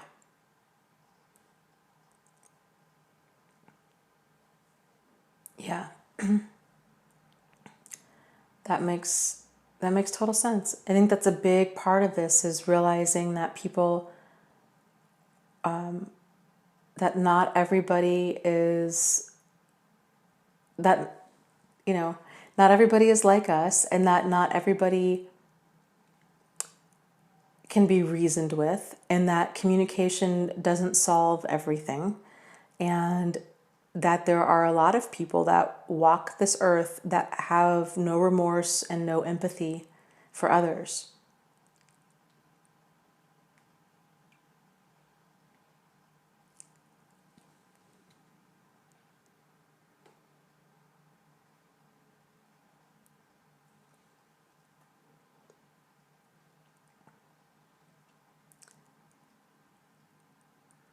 Okay, let me. Oh, Marie asks, thank you for bringing that up. That's a good point. She says, hey, Kevin, I was wondering how your dentist appointment went. Yes, Kevin, have you gone yet? And how did it go?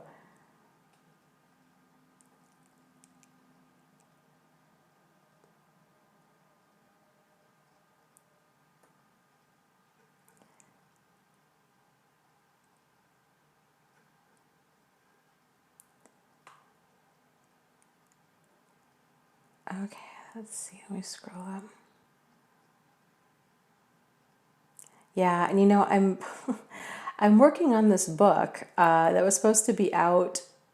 That's been a complete debacle, but hopefully it will be out here soon. I'm hoping to be done with it by Sunday, and but the book is going to be called Start Here, and it's you'll be able to find it on Amazon, and I think it's really, the goal for it is to be really helpful. So there's a whole section in there on definitions, and I don't even remember how many there are. There's a lot, like probably at least 50, like 50 words with multiple examples of each term in like concrete examples.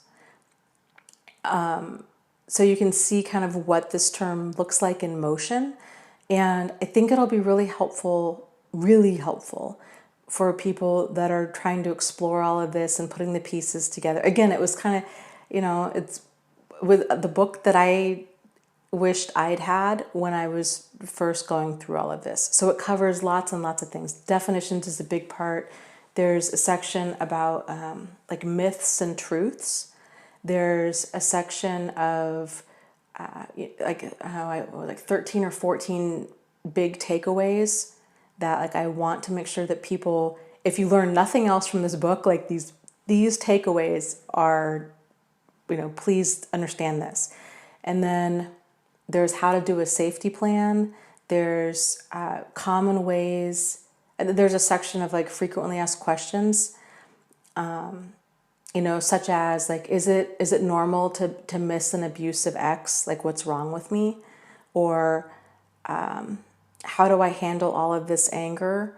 Or I'm trying to think of some of the other questions that are in there. Like, what if I'm wrong? What if they're not a narcissist? Or there's also a section in there for friends and family.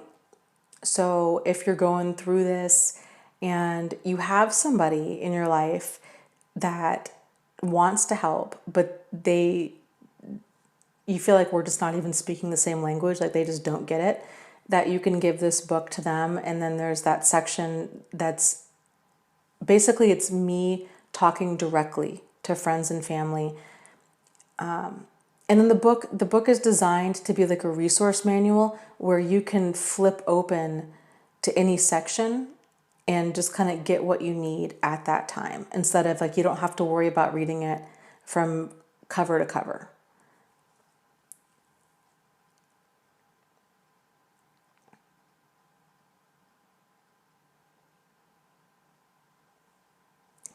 Let's see, Dora says, Dana, can you explain the difference between like a classic narcissist or like the different levels of narcissism? So here's the challenge with that. So you have in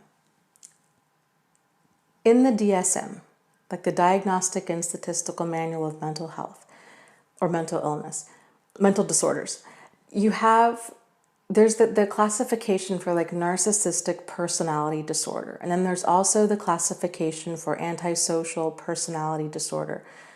There's a lot of overlap between these two, like a lot. And then also kind of within that category, you also have histrionic personality disorder and then borderline personality disorder. Narcissistic personality disorder, kind of like your classic narcissist, would be considered like a grandiose narcissist. So, grandiose narcissists, they're very overt. I refer to them as kind of like that guy or like that girl at the party.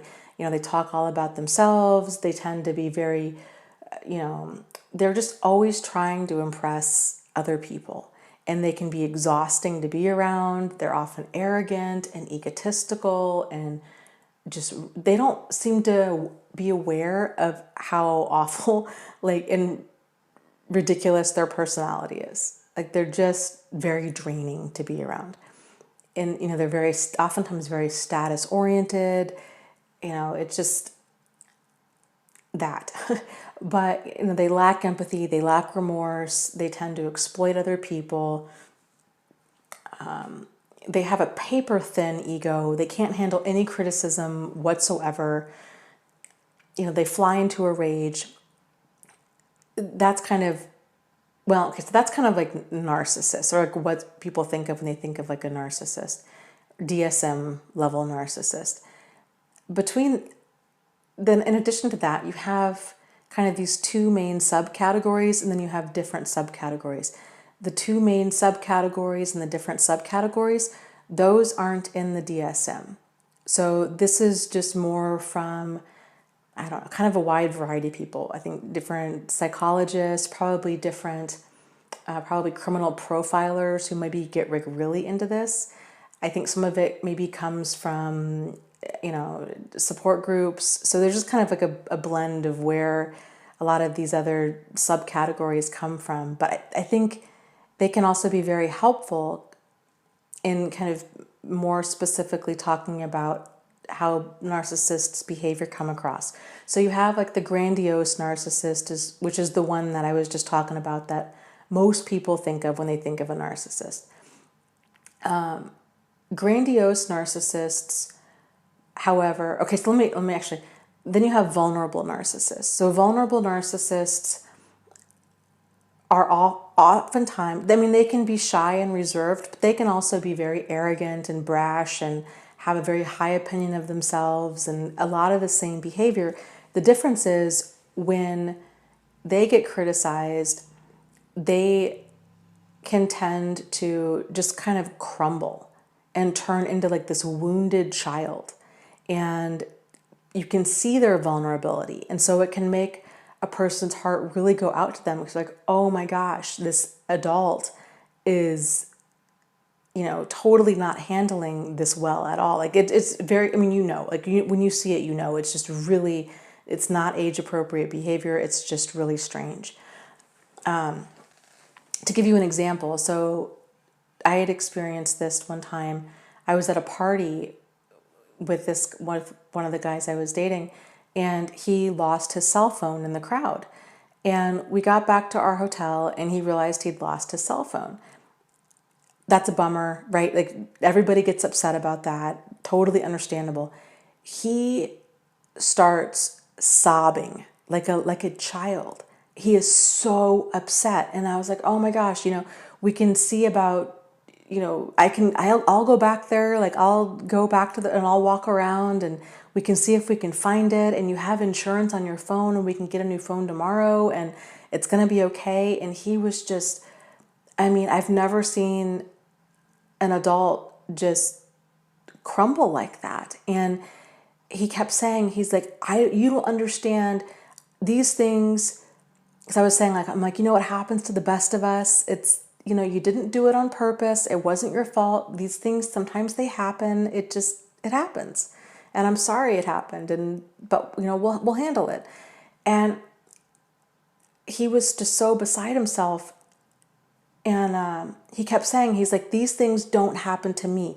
I don't make mistakes like this. You don't understand. And it was, I felt so bad for him because he was having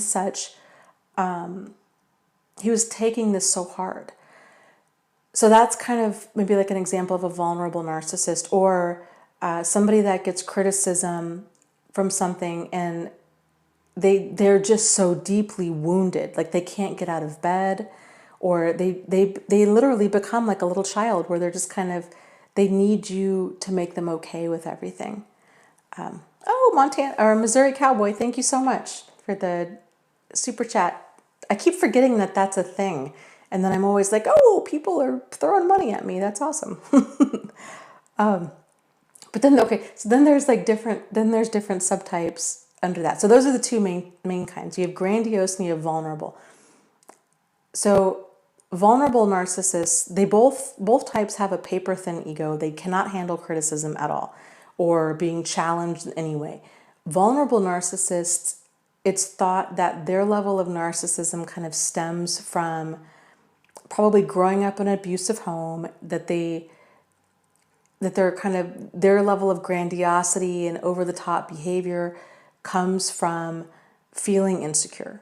Whereas grandiose narcissists, one of the theories is that kind of narcissism comes from a person being incredibly spoiled as a child.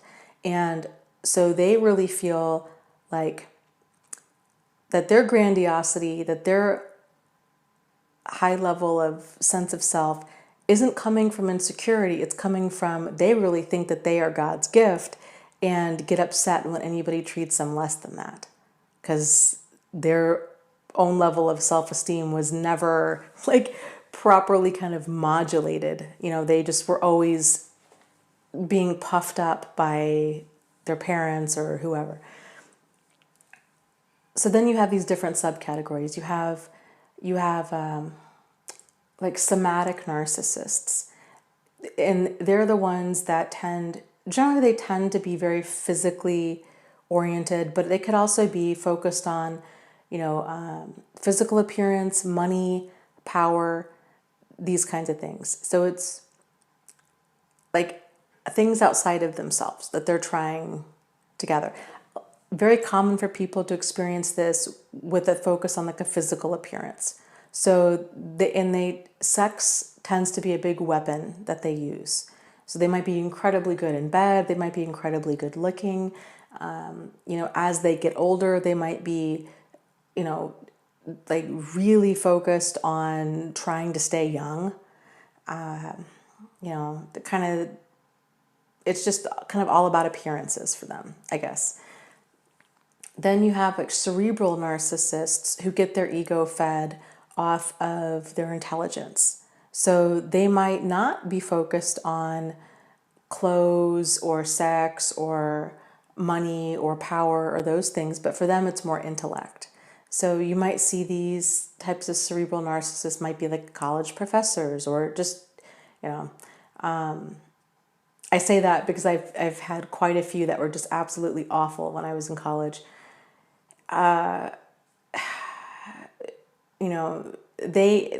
They oftentimes love to debate. So they tend to gain power and control over people with like, debating with, and it's freaking exhausting because they will bait a person in to a quote unquote conversation or a discussion, but then they'll just try to wrestle them to the ground with all of these, this rhetoric and, logical fallacies and half truths and full out lies. And, it's these circular conversations that go nowhere. And, you address one point, but then it's not, you think you've moved on, but then you haven't. It's exhausting dealing with that kind of stuff. Then you have, let's see, what am I missing? Cerebral, you have malignant, but I feel like there was another kind. I'm drawing a blank. So malignant narcissists there's a lot of crossover between like narcissistic personality disorder and like antisocial personality disorder. So the word malignant means something that's like bad or harmful, dangerous. So they're like the dangerous ones. Their behavior is oftentimes very sadistic. It's hurtful. They tend to have a complete lack of regard for laws, for rules, for other people. It's because because the term malignant narcissist isn't in the DSM, a person that has that kind of behavior would normally be diagnosed with antisocial personality disorder. So, but yeah, it's, like I said, to me, they're just really, you're talking about shades of the same color. There's so much overlap in that, in between narcissists and antisocials, but not all narcissists are, there's just degrees of them. I mean, some of them are really lost in themselves, but they are what maybe you could consider like neutral. It sounds kind of funny, but like maybe like neutral evil. So they're incredibly selfish and they're self-absorbed, but they don't try to necessarily hurt anybody else. They just are completely unable to understand how their behavior is damaging to other people. So when I think a lot of people talk, they wonder, they're like, I don't know if my partner's maybe like autistic. I don't understand why they don't understand. That would be my guess, is kind of they're just talking about this person that just has this blinding degree of selfishness, and they may not try to even be hurtful. They just are, because they have this inability to relate to other people and to share in that empathy and remorse.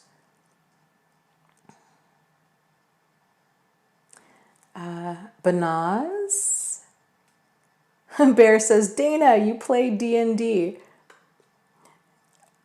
Okay, no, I have never played Dungeons and Dragons, but my boyfriend has, and he's actually where I got the term from, because I was trying to describe to him narcissists, and he was saying, he's like, so neutral evil. He's like, yeah, there's this thing in D&D, and so that, yeah, it's a good call. I thought that was a really appropriate way to say it, too. Okay, so Banaz says, Dana, I am a highly sensitive person and an empath. I get people's energy easily, and I do feel depressed and anxious so often that my mood is on and off. Does this sound like I am a narcissist? No. And frankly, I think there's a couple things that in what you're saying that point to no right there. If you are a highly sensitive person and you can really relate to other people's energy and emotions easily, and you're taking them on as your own, I think it would be really difficult for you to hurt other people, because you would be taking that on as your own. Most people, it's very common for, okay, so first of all, too, all of these behaviors from narcissists and really any personality disorder, these are all emotions and experiences that are like within the human condition. So many of these things are, we've all experienced these. It's the degree and frequency that's the issue. So we all might struggle with maybe feeling empathy or remorse at certain times for certain people, or we might act in really insensitive ways and not mean it. We might feel really jealous. We might have a really hard time taking criticism. We might, fly into a rage if things don't go our way. It's more of, how does a person handle, so we all have things we need to work on, right? But it's more of if somebody else says, hey, you know what, like this really hurt my feelings, or, this was a problem, and they point it out to you, or you realize, oh my gosh, what am I doing? Like you realize that it's a problem. If you realize that it's a problem and then you're working towards changing it, then it's not a problem. Like, then you're fine. The problem with narcissists is because they don't see anything wrong with them. Like, they never have the problem. They always feel justified and entitled to treat other people the way they want to treat them. So, the only thing that I can even imagine it must be like would be, how when you get really hungry, and at least for me, I have a pretty major personality shift when I'm really hungry, and I can become incredibly irritable, and I don't act on. I mean, I catch myself to where I'm not acting awful, but there are times where I am like right there on that line. Like I drive more aggressively. I have no patience. I get so irritated with other people. I could be in the grocery store. This is the worst. If I'm really hungry and I realize I've gotten to the grocery store and I really should have eaten, and I'm irritated at everybody in there. Like everything they're doing is wrong. They're walking too slow. They're taking too much time. They can do nothing right. There are times where I feel really justified, and I don't act on it, but I would feel really justified in like yelling at them, being like, oh, thank you so much for like putting your cart in one side while you and your husband and your child all hold hands so like nobody can get through, right? Or you just get so irritated of like, come on, I'm in a hurry. And it's such a silly thing when you slow down to look at it, because it's like, oh, of course, of course, Dana, everybody, it's so ridiculous when you think of it, because of course they're not doing that to annoy me. Like they're just doing it because it doesn't bother, because they want to, because they're not in a hurry. They're not, you know what I mean? But I don't know. So that's the only thing I would imagine that kind of narcissists feel, where they just feel so entitled except they take it a step further and they actually do yell at people. Because like from what I've experienced, like with narcissists, because it just comes and goes, like you can do no right. But that's the thing, is it's not our behavior. It's whatever they've got going in their mind about how they think we should act. Like if you cook spaghetti one night for dinner and they come home and they get upset, and in their mind, they're like, what are you doing? Why are you cooking spaghetti? It's 90 degrees out. You should have made a salad instead.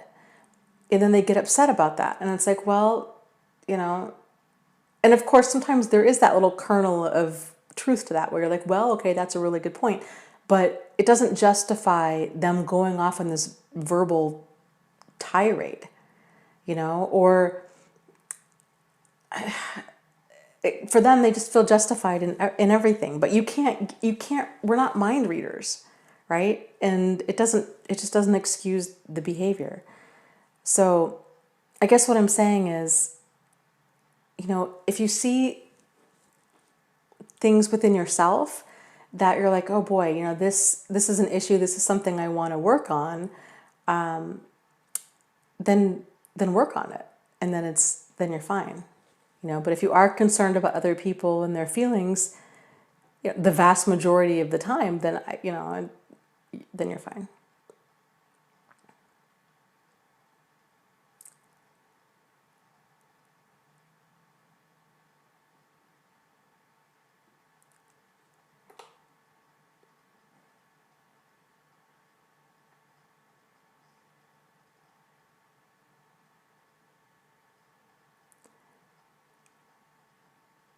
Elise says, my mom is always hangry, like literally. And, you know, and there might be some like legit blood sugar issues going on. I mean, that's one of the signs of diabetes is irritability. And even though I'm not diagnosed with, you know, hypo or hyperglycemia, man, it's just really wild to me. The blood sugar fluctuations can really make a major difference.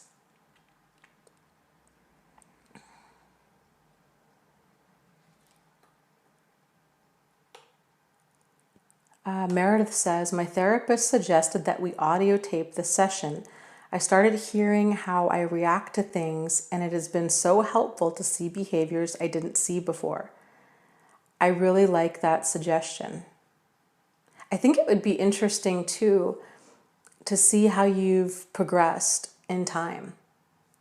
Because my guess would be the more you're starting to kind of connect the dots, if you go back and watch your other sessions, you might have all new takeaways every single time you watch them, because you're going to be watching them with a totally different understanding each time. So that, yeah, I like that. I like that a lot.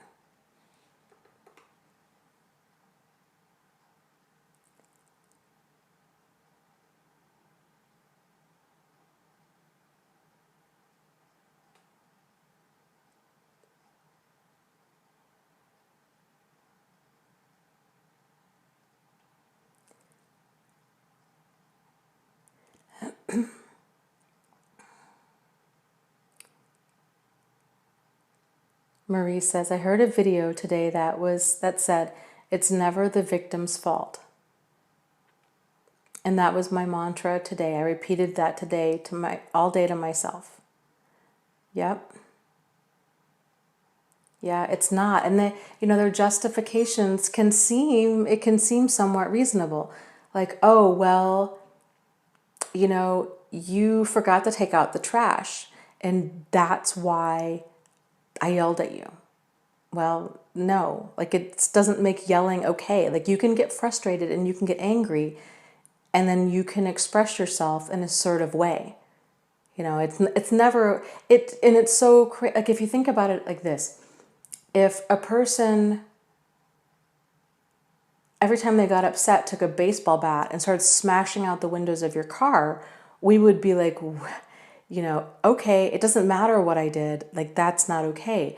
But that's what the impact of like verbal and emotional abuse does to a person. It's like taking a baseball bat and just smashing out the windows, just doing all kinds of damage to a person. It's not okay to be talked to like that. I think too, it's important. That's another thing with dating. If a person's getting serious, or maybe even kind of early on, to talk about kind of fighting fair. Like it's okay to be upset. It's okay to fight, but to take certain things just are off limits. It's not okay to call names. It's not okay to, push, shove. It's not okay to get physical. It's not okay to bring up like certain really highly sensitive topics, and to try to use them against the other person to hurt the other person. Like I think it's okay to come up with rules of here's how we're going to handle stuff. And most people, I think, kind of have an understanding of, you don't hit below the belt, right? Like there's just certain topics that you don't bring up. There's certain, there's just certain words, there's certain things you can't unsay. And to be very clear about that, and to also realize that, you don't have to just put up with somebody going on a verbal tirade because that's how they handle things. Like that's the thing where it's like, it's not okay. Yeah, I might have done something wrong or whatever, but I expect to still be treated with dignity and respect. Like you can get upset with me and you can get angry with me, but I will not tolerate being called names or yelled at or given the silent treatment or being put down. Like we can have an adult discussion about this, but because I would give the same respect to the other person. And, it's important.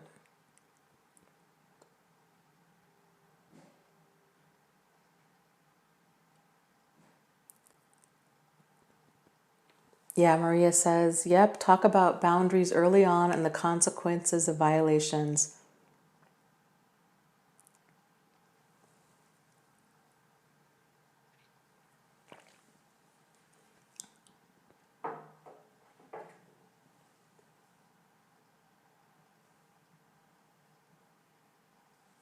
Namaste says, Dana, what about the money he owes me and my stuff? He is not giving me my money or my stuff back. I moved out and he got really upset.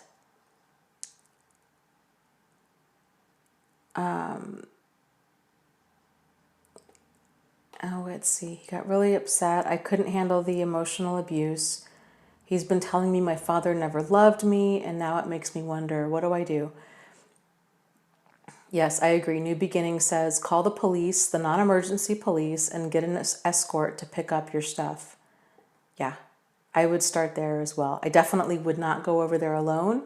I would definitely try to get your stuff in like one trip, because he's holding your stuff and the money he owes you over you. It's his way of keeping that power and control over you and over the situation. Depending on if you can prove that he owes you money, depending on how much it is, it might, you might want to consider going to small claims court, that kind of thing, or you might want to just consider writing it off as kind of, tuition at the school of hard knocks, and that, the lessons that you learned from this, you're just willing to just close that door and keep going. I know it sucks, but sometimes it's just better to be done with them than to keep them in your life and the mental, exhaustion and anguish that comes from keeping them in your life.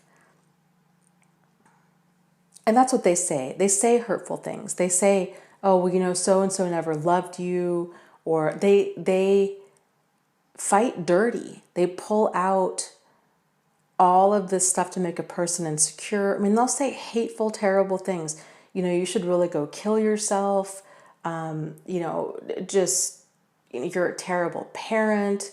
Just mean, hateful, below the belt kind of stuff. And that's not cool. I heard a great quote. Oh, what is her name? Oh, she's fantastic.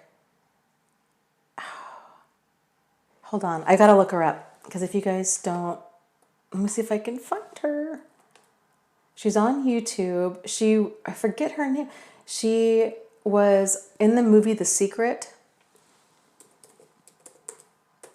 What is her name? And of course now my computer's running ridiculously slow.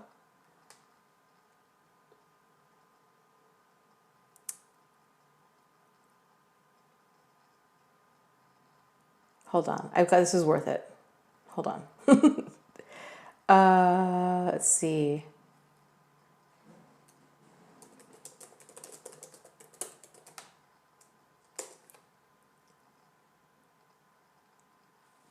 She has a YouTube channel.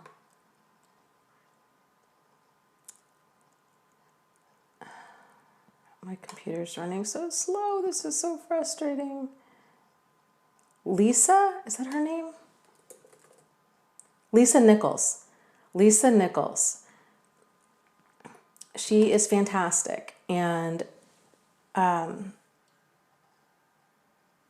highly recommend everything she does. But one of the things that she had said the other day was taking things personally and criticism. And she had shared part of her story with people telling her, you know, her whole life that she'd grown up with people telling her that she was ugly, that she, you know, was just kind of never going to make it in show business and all of this stuff. And she said, find one thing that you really like about yourself and you hold on to that. And so when a person's criticizing you, you're going back to this one thing. Like that's kind of your safe thing. I really, really liked that. I thought that was a really helpful way to go be around. If you have to be around like emotionally or verbally abusive people, to kind of hang on to that and to be able to repeat to yourself over and over again, like, I am a good person, I am a compassionate person, or you know, kind of whatever your one thing might be, and just let that kind of anchor you. You know, something else I'd heard a while back that I thought was fantastic too is to really make it a point to keep your hurt feelings and your self-worth in two different buckets. So they might hurt your feelings. Don't let that spill over into your self-worth. I loved that. Like that is so huge, keeping those two things separate.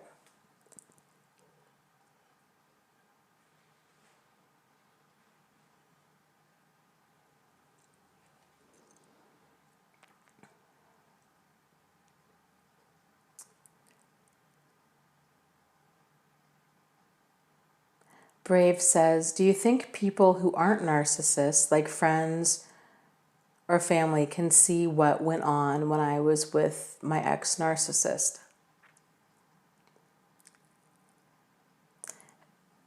People see things from kind of their own level of awareness. So it would really depend on how emotionally intelligent, that feels like there's a lot of judgment in that word, and I don't mean there to be. Kind of like how emotionally aware or unaware, that's maybe a little bit better, people are. So this is why I talk about don't aim for normal, like aim for healthy, because normal is oftentimes just shades of like major dysfunction. So if you've got people around, and this is so common, right? Like you might have people around you that are like, what are you talking about? Nobody's perfect, or you're this person, you know, she just acted this way because she's crazy. Like all good looking chicks are crazy. Or, well, you know, they have all kinds of justifications, or they might not think that it's abuse because like, well, but you know, she never hit you. Or even if she did hit you, because the dynamic is if you're a man and she's a woman, it might be, well, but did you deserve it? Because there's definitely that kind of stigma that women aren't abusive, when in fact, you know, of course they can be. And it's a big problem. There's lots of people out there that have had, you know, really abusive women in their life. Sorry, my chair is uncomfortable. So, you know, it depends on other people oftentimes don't see it. And so it can be, and that's another thing that I encourage you guys to go for is to know, to trust yourself and your perception of events and what's going on, so much so that you can be in a room full of therapists and doctors and friends and family and have everybody disagree with you and think that what you experienced isn't a problem, but you still know that that was a problem. Because there is no shortage of people out there that are going to be seeing things from like their level of understanding. And if they have this idea that, oh, well, she can't really, and I'm telling you, this happens all the time. I used to see this all the time when I was working where I was working before, where it was this idea of, it's only abuse if a person's being physically beaten, or it's only abuse if a guy is beating up on the woman, or, that mothers can't be abusive, or, you know, other people just don't see it. So you getting to your place of you're feeling grounded enough, and this will take time and practice. But once you really start understanding problematic behavior, what it looks like, how it comes across, why it's specifically problematic, that it's about power and control, and the different ways that people go about doing this, and the different ways that we do it too, right? Like, then you become aware of like your own behavior, and you're like, boy, you know what? Ooh, yikes. Like, I was doing some of these things too, and I need to really work on this. Things just become, the veil is lifted, and you just start seeing the bigger picture of it.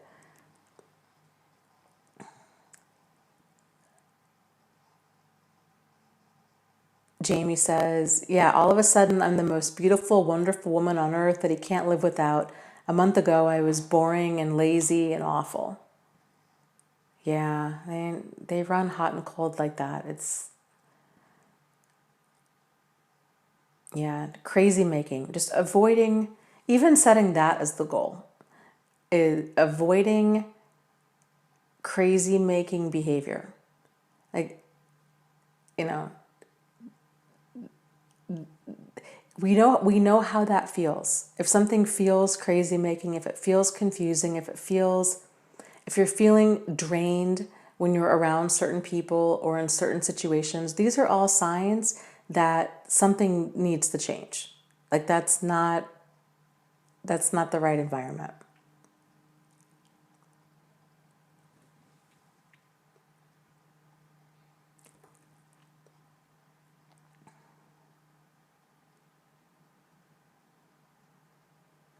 Missouri Cowboy says, I have a question on the subject of ethical behavior and baiting a narcissist. I now know how to create the tantrum. Is it ethical to have a trusted friend bait the narcissist to expose it? Oh, I don't know. I guess it depends on like what you're trying to kind of get out of that. And keep in mind that sometimes they can keep their cool. Like, they tend to just show that side of themselves around certain people. And so, they can let it stew and then it'll simmer over. If she was like that with you, she might not be like that with other people. She might just hold it in. Lots of abusive people are like that. Like, they can hold it in to some degree, and then they come home and they just let loose on their family.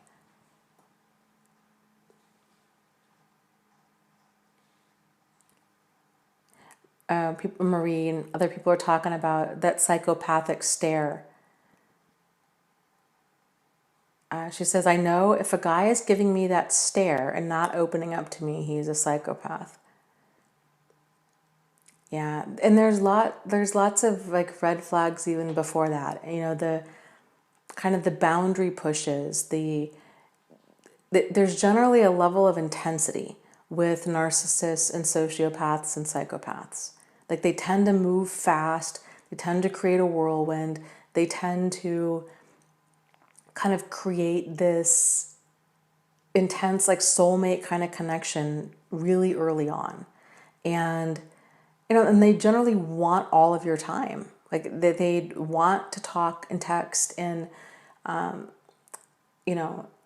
it's a lot. So, it's just, I think paying attention to how you feel from the very get-go. And it's so common. It's so common for us to second guess ourselves and to think, oh, but this person seems so great, but is it me? Do I have issues because I was in this abusive relationship before? And to think, well, I don't want to give up on, what if this person's a really great person and I'm giving up, I'm making a mistake by walking away because I'm being too like hypersensitive or hypervigilant. Because I've had this happen before, and then they're so scared of losing a good thing because of their quote unquote issues. But really it's, again, getting grounded, asking yourself, how do you feel around other people? Are you concerned that other people are, psychos? Or is it just this one person? Because if you're just getting these vibes from that one person, that's a pretty big indicator that there's something off about that person. But that behavior is so confusing, and it can really make a person second guess themselves.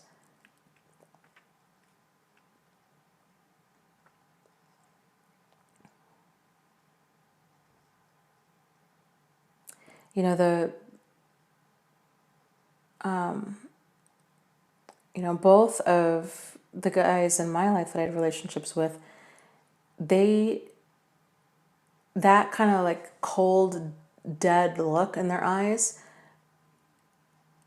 that mask, that lack of empathy, that lack of remorse didn't come off until like the very end. And so, if anything, the whole time, both of them, I actually think I even said to both of them how they just had the most sincere eyes.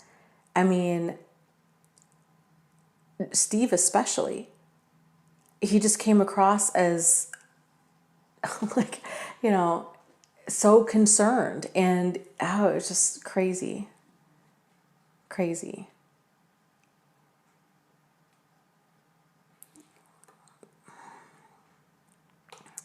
Yeah, just go with your gut early on with people.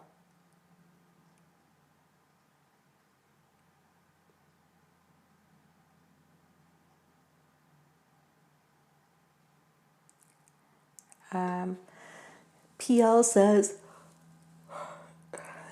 yeah, giving the narcissist more attention is what a narcissist wants. They're bored people at the core, and they need others to have a sense of worth. Yeah, they need that constant, that validation, that attention, that, I guess just that constant validation of that they're good enough. And it's exhausting. I mean, nobody can really effectively give that to another person. That needs, that level of self-esteem and self-worth it needs to come from within. And for them, it doesn't. It's just this, but they do it in these just like, twisted ways of, I had this friend, quote unquote friend, for years, and there were so many things about him that I really enjoyed.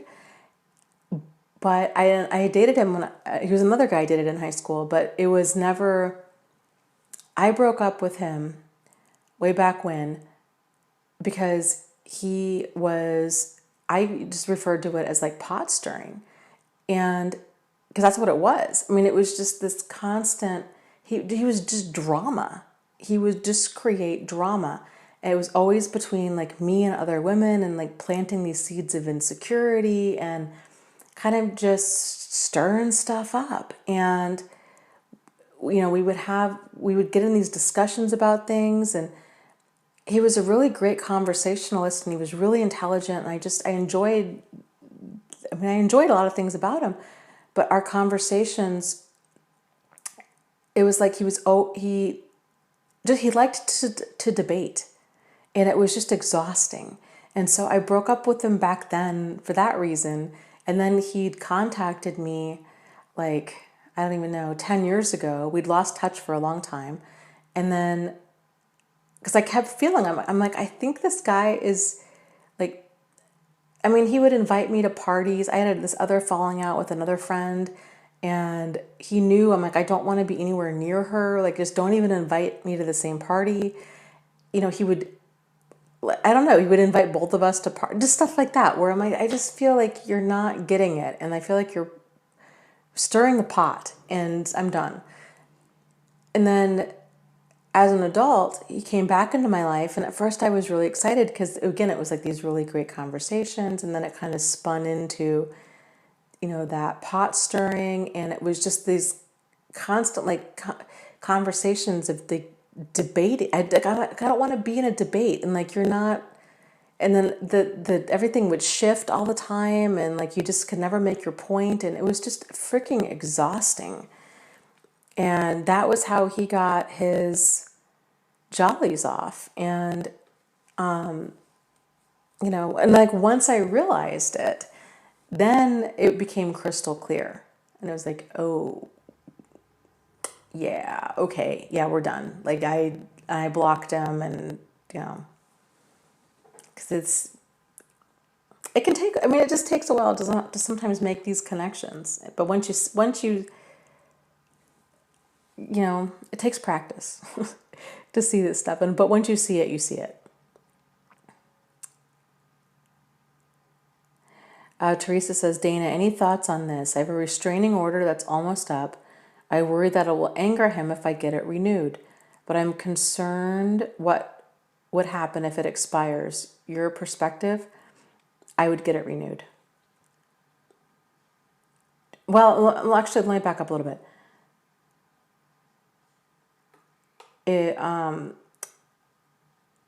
Has it worked?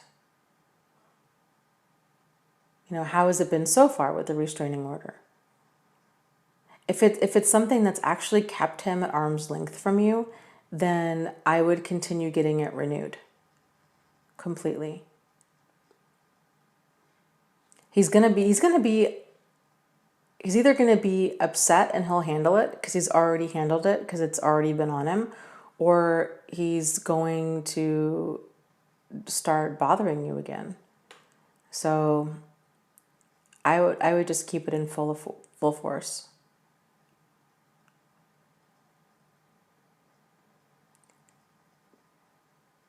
Yeah, great point. Maria says, yes, Dana, people who love seeing you get into it with other people, setting you up, they are no one's real friend. Yes.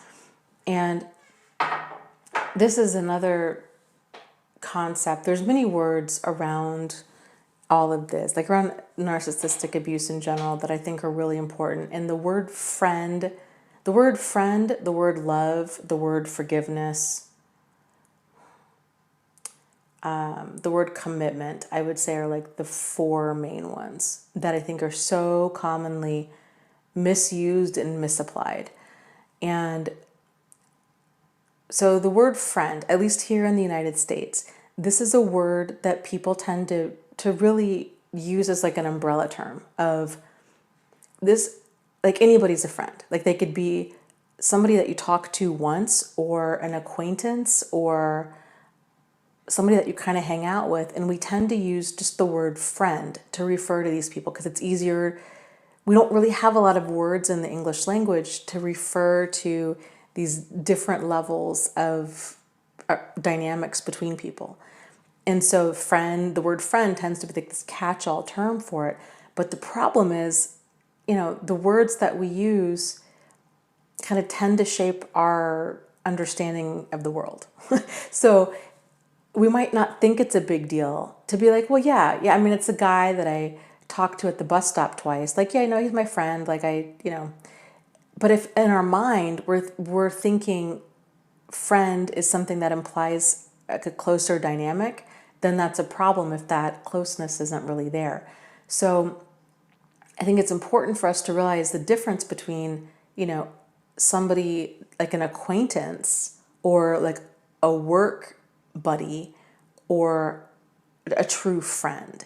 And to realize that somebody that's not happy for your successes, somebody that's rude to you, somebody that puts you down, that stirs the pot, that likes to get you upset, they're not a friend. Like that's not the definition of a friend. If anything, that's the exact opposite. Like that's your foe. That's not a friend. Just because you've hung out with them, just because you've talked to them, just because you've laughed with them does not make them your friend. A friend is somebody who's on your side. They empower you, they encourage you, they support you, they're in your corner. That's a friend, not just somebody who's nice that you talk to from time to time. So it's really important to make those distinctions. Same thing like with the word love. People are like, I really love this person. I'm so in love with them. But then you're like, okay, but you hear, oh, well, but, he or she, they, tell me that I should kill myself. They tell me they've cheated on me. They continue to lie to me. They cuss me out. They call me names. They've pushed me downstairs. They've done all these things. That's not love. Like, that's not love. That's not the definition of love. I mean, love is like appreciation and motion. And that abuse is not love. Those intense feelings feel like love because they feel really intense, but it's trauma bonds. Like that's not love, that's trauma bonds. And I think it can be really helpful to separate that out in your mind, is to think like, what is the definition of this? And what is like the healthy application of this term, and how am I using this in my own life? It can help to really give a lot of clarity.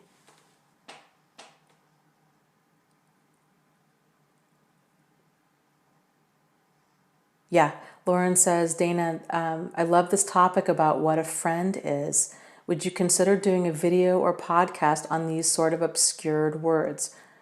Totally. I have been thinking about that for a while because it's really important. It trips all of us up because these words are so thrown around and they are so misused. And they keep people stuck. And we don't realize where we're going wrong because we're thinking, if we're thinking love is this emotional roller coaster and this emotional level of intensity to where, we feel emotionally devastated if this person leaves, and that we're even confusing love with abuse is a problem. So, Maria says, Dana, do you have a podcast? I never knew. Yes. Yes, I haven't updated it in a while, but I plan to get all of this stuff in motion now that I have a lot more time. My podcast is you can find me on SoundCloud and iTunes under Thrive After Abuse.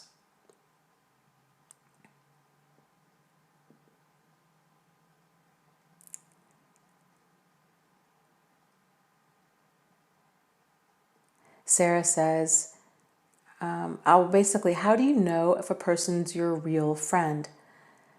By their consistent actions over time. How do they treat you? Is this a person that you trust? Not just some of the time, but like all of the time. Do they treat you with dignity and respect? If they've crossed lines with you, if they've hurt your feelings, if they've done, if they've acted in a certain way that's been hurtful, have they apologized? Are they sincerely accountable for it? Have they taken action to not have that happen again? Are they excited for your success? Do they help celebrate your successes? Are they there for you, during the times that are hard in life? How do they treat you? Like, a friend should be somebody who's nice to you. Consistently nice to you.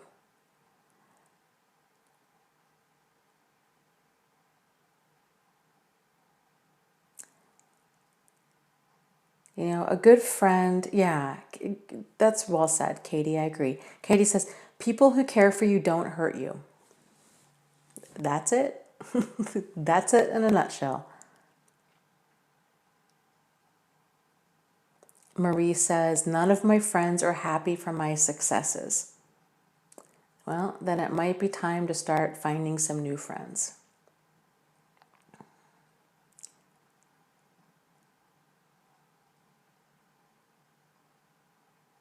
Yeah, Cassandra, that's a really interesting point. So she says, I see trauma bonds on reality TV all the time. They make romantic dates like skydive. Oh, they turn romantic dates into skydiving dares. Then the couples think they have found the one. Yeah, so this is an interesting thing. There is this false sense of connection that happened between two people when they go through something traumatic. So it can happen, anything that's like adrenaline inducing like that, like skydiving, horror movies. This is, can be a great first date if you really are into somebody, because what happens is people get so lost in this movie or this event. And so, like, for example, with the horror movie, there's like life and death stuff going on the screen, and you're cuddling up to your partner, and it's a weird thing that happens, but it creates this feeling of, when the movie's over, that you have survived something with this person, that you've like been through so much with them, even though it was even in that case, it was just a movie, or it was skydiving, but it's a bonding experience. And that's why it's just a psychological weird thing that happens. It's kind of the same thing too. So like in abusive relationships, and it's a weird thing that happens. So when you've got this abusive person and then their target, their behavior, right, is sending their target on this emotional roller coaster. Like the good times tend to be really good, the bad times tend to be really bad, full of like verbal abuse, cheating, lying, siphoning funds, squirrely behavior, just all kinds of stuff. But then it's the false promises and the future faking and all of this stuff, and then the good times are really good. It can lead the person that's being dragged through this to have that sense of, we've been through so much together, when in fact the reality is they've been put through so much by this other person. And it's almost kind of like this weird survival mechanism where the target of this abuse, it creates almost this weird dynamic where you've got like the abusive person, their target of abuse, and then the abusive behavior. So it's like the abusive person separates themselves from the behavior, and then so does the target. It's kind of the same thing, like with Stockholm syndrome, right? So that's a term that was taken from this bank robbery in Stockholm, Sweden. These bank robbers held, I forget, it was like 4 or 5 people hostage for several days. And then during that time, they had told them, we're going to kill you. You're not going to leave this. They told one guy, I'm going to shoot you. I'm going to kill you, but I'll let you get drunk first. They had another woman sit on the ground with a noose around her neck. But then, even though things were really extreme and really life-threatening, they would have these little flashes of perceived kindness, like telling the guy, I'm going to shoot you, but I'm going to let you get drunk first. And so what was interesting about the situation, so when the hostages were freed, they found that many of them sympathized with their captors. Oh, they're not that bad. You don't understand. And so it was just this weird bonding thing that happened between them. It was like they survived this event together, kind of not able to understand that the captors were the cause of this, right? And what they found too was down like decades later. So one of the people actually ended up helping raise funds for the defense for these bank robbers. Another gal even periodically had them over for dinner with her family. So, and I think a lot of it is, it's not just the bonding that happens. I think it's people really, we tend to look for signs of humanity in other people, especially dangerous people, because it's like their behavior doesn't compute. And so when we see these little flashes of like these crumbs of empathy or kindness, we tend to think, oh, then they're just like us, and that they can somehow be reasoned with, and that it's a weird way of us telling ourselves that we can somehow survive this environment. And so it kind of creates this weird triangulation where the person's not the problem. They separate that, like, oh, this person's a good person, but then their behavior is the problem. But it's like, well, it's the person with the behavior. And then it's a weird splitting kind of thing that happens.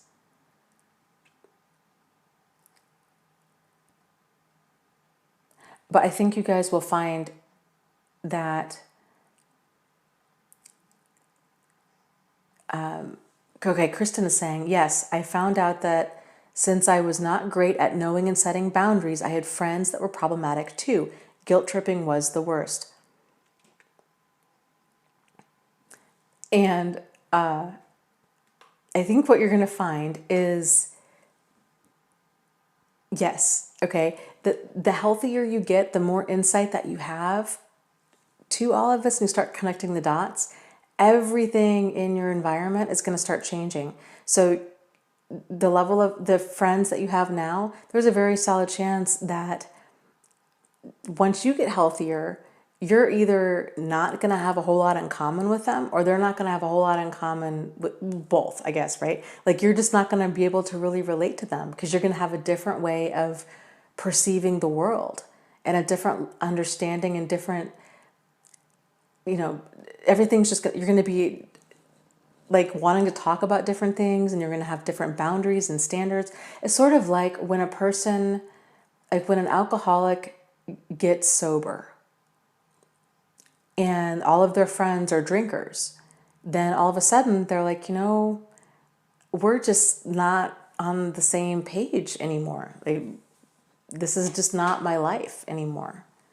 And they tend to hang around other people that are sober, and their sobriety becomes a really big part of their life. So it can be very overwhelming for like a lot of people, because you're like, oh my gosh, like, I have a lot of toxic people in my life. And then if I got rid of all the toxic people in my life, I'd have nothing left. We talked about this before many videos ago. And I refer to it as, it's very similar to having a refrigerator full of rotten food. And it's that false sense of security and abundance of, oh, I've got things to eat. But the reality is, like, you really don't. Like, you might have a hunk of cheese, but it's like full of mold. So like, yeah, I mean, you can cut a few pieces off here and there and you can kind of make it work. But really, like, it's time. Like, there's nothing to really eat in there. It's not nourishing. And like, I went through this with my mom growing up, because she grew up in such poverty that we just didn't throw anything out. And I remember, there were so many times I'm like, Mom, there's seriously, like, this food in here is rotten. Like, it stinks and it's rotten and this is not healthy.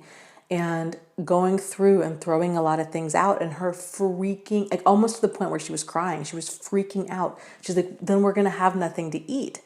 But she had money. And I was like, Mom, then we'll go to the store and we'll get more food. But it was just this kind of mentality that she had from being so poor growing up. But it's the same kind of thing with friends. It's like, okay, I can't get rid of everybody in my life, because if I do, then I'll have nobody there. But then the reality is, just like with that fridge full of rotten food, there's nothing there anyhow. Like, there's no food in that fridge. Everything in there that's rotten is still not food. And I think once you can see it that way, if there's nothing there now, it can be a lot easier to let go and to start moving forward. It's a lot, and it's the same thing with a refrigerator full of rotten food. It's a lot easier to throw all that out after you've gone grocery shopping. So when you come home and you've got all edible food that's nourishing, then you're not holding on to that hunk of moldy cheese or that gross lettuce or that milk that does not smell very good. It's a no-brainer. Then you're like, I just need to get rid of this. It's the same thing. If you can start building up your social circle now, where you're like, you know what, I feel like I've got some problematic people in my life. we're not a good fit. I think it can be so much easier. Go to meetup.com. I just can't recommend that website enough. Join like 20 different meetup groups. No joke, like 20 different ones. See what they've got going on. Make a concerted effort to get out there and to meet different people and to kind of build up your social circle. Once you start clicking with people that you really enjoy, that are much more on the same page, because you're entering in a new chapter in your life. And so, like, once you start finding more of like your people at this for who you are now, it's going to be so much easier to let go of stuff that's just not nourishing for you.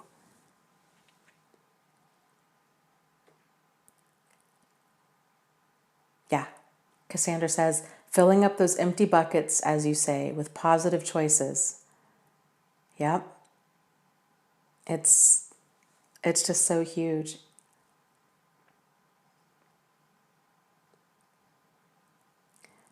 Cecilia says, I wish there were that many meetup groups here. Yeah. And you can always start your own. I don't know how much it is. I want to say it's like 50 or $60 a year or something.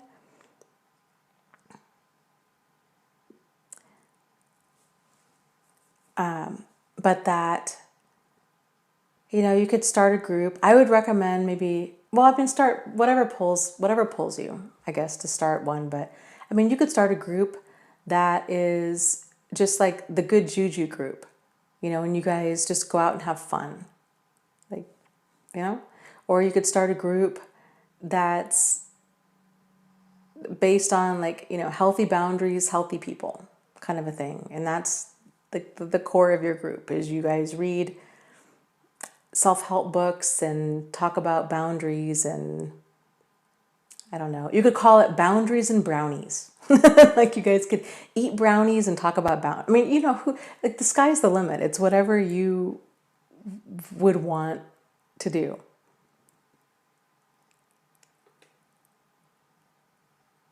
So let's see.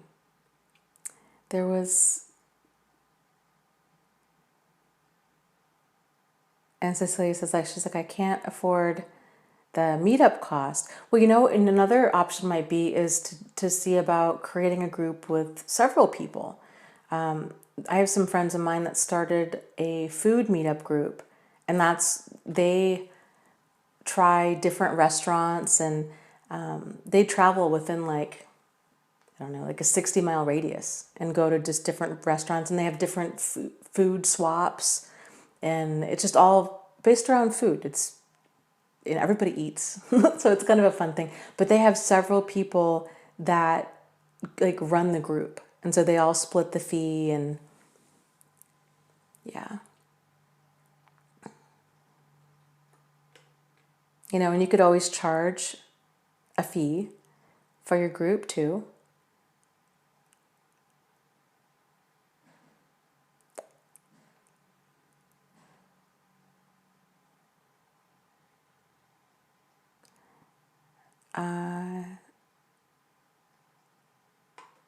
Yeah, Bear says, filling up your buckets is fun.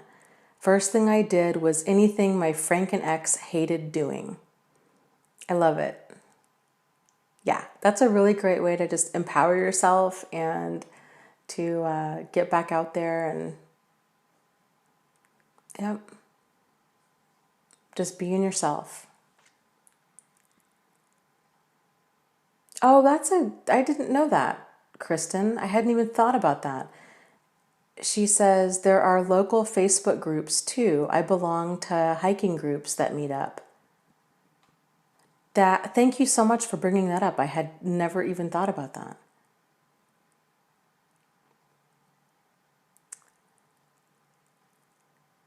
So, yeah, it's fantastic.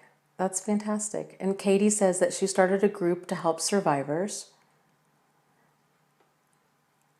I love it. I love it.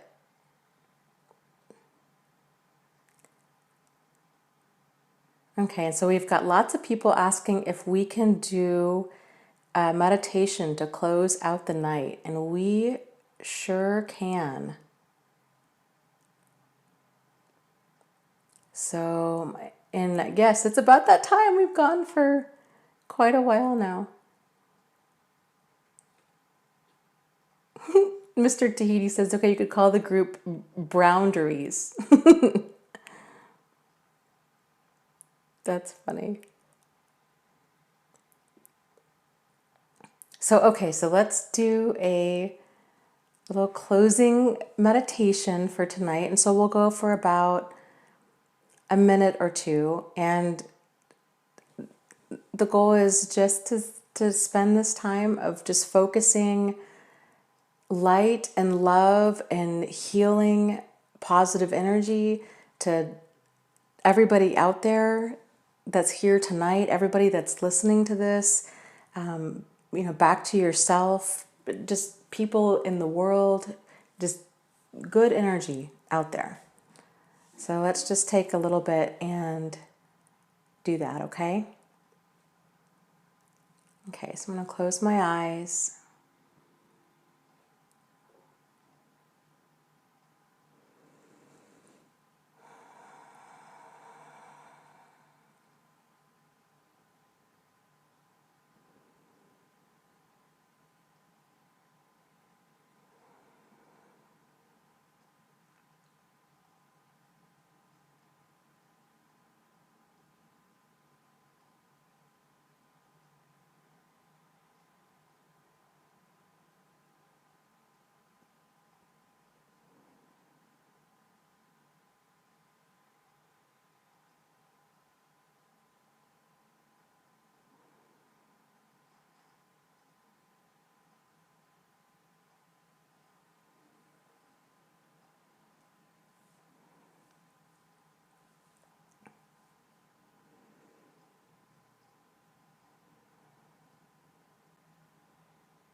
Okay, and when you're ready, open your eyes.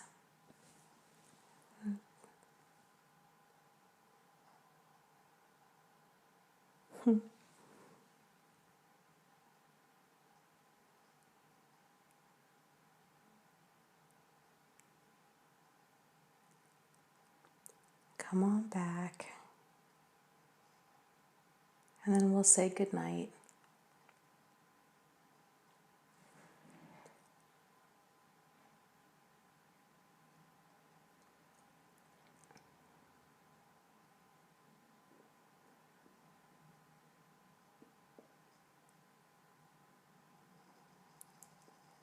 Okay, so thank you guys so much for joining us as always.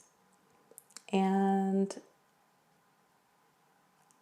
you guys matter so very, very much. And you are worthy of being treated with dignity and respect by everybody in your life.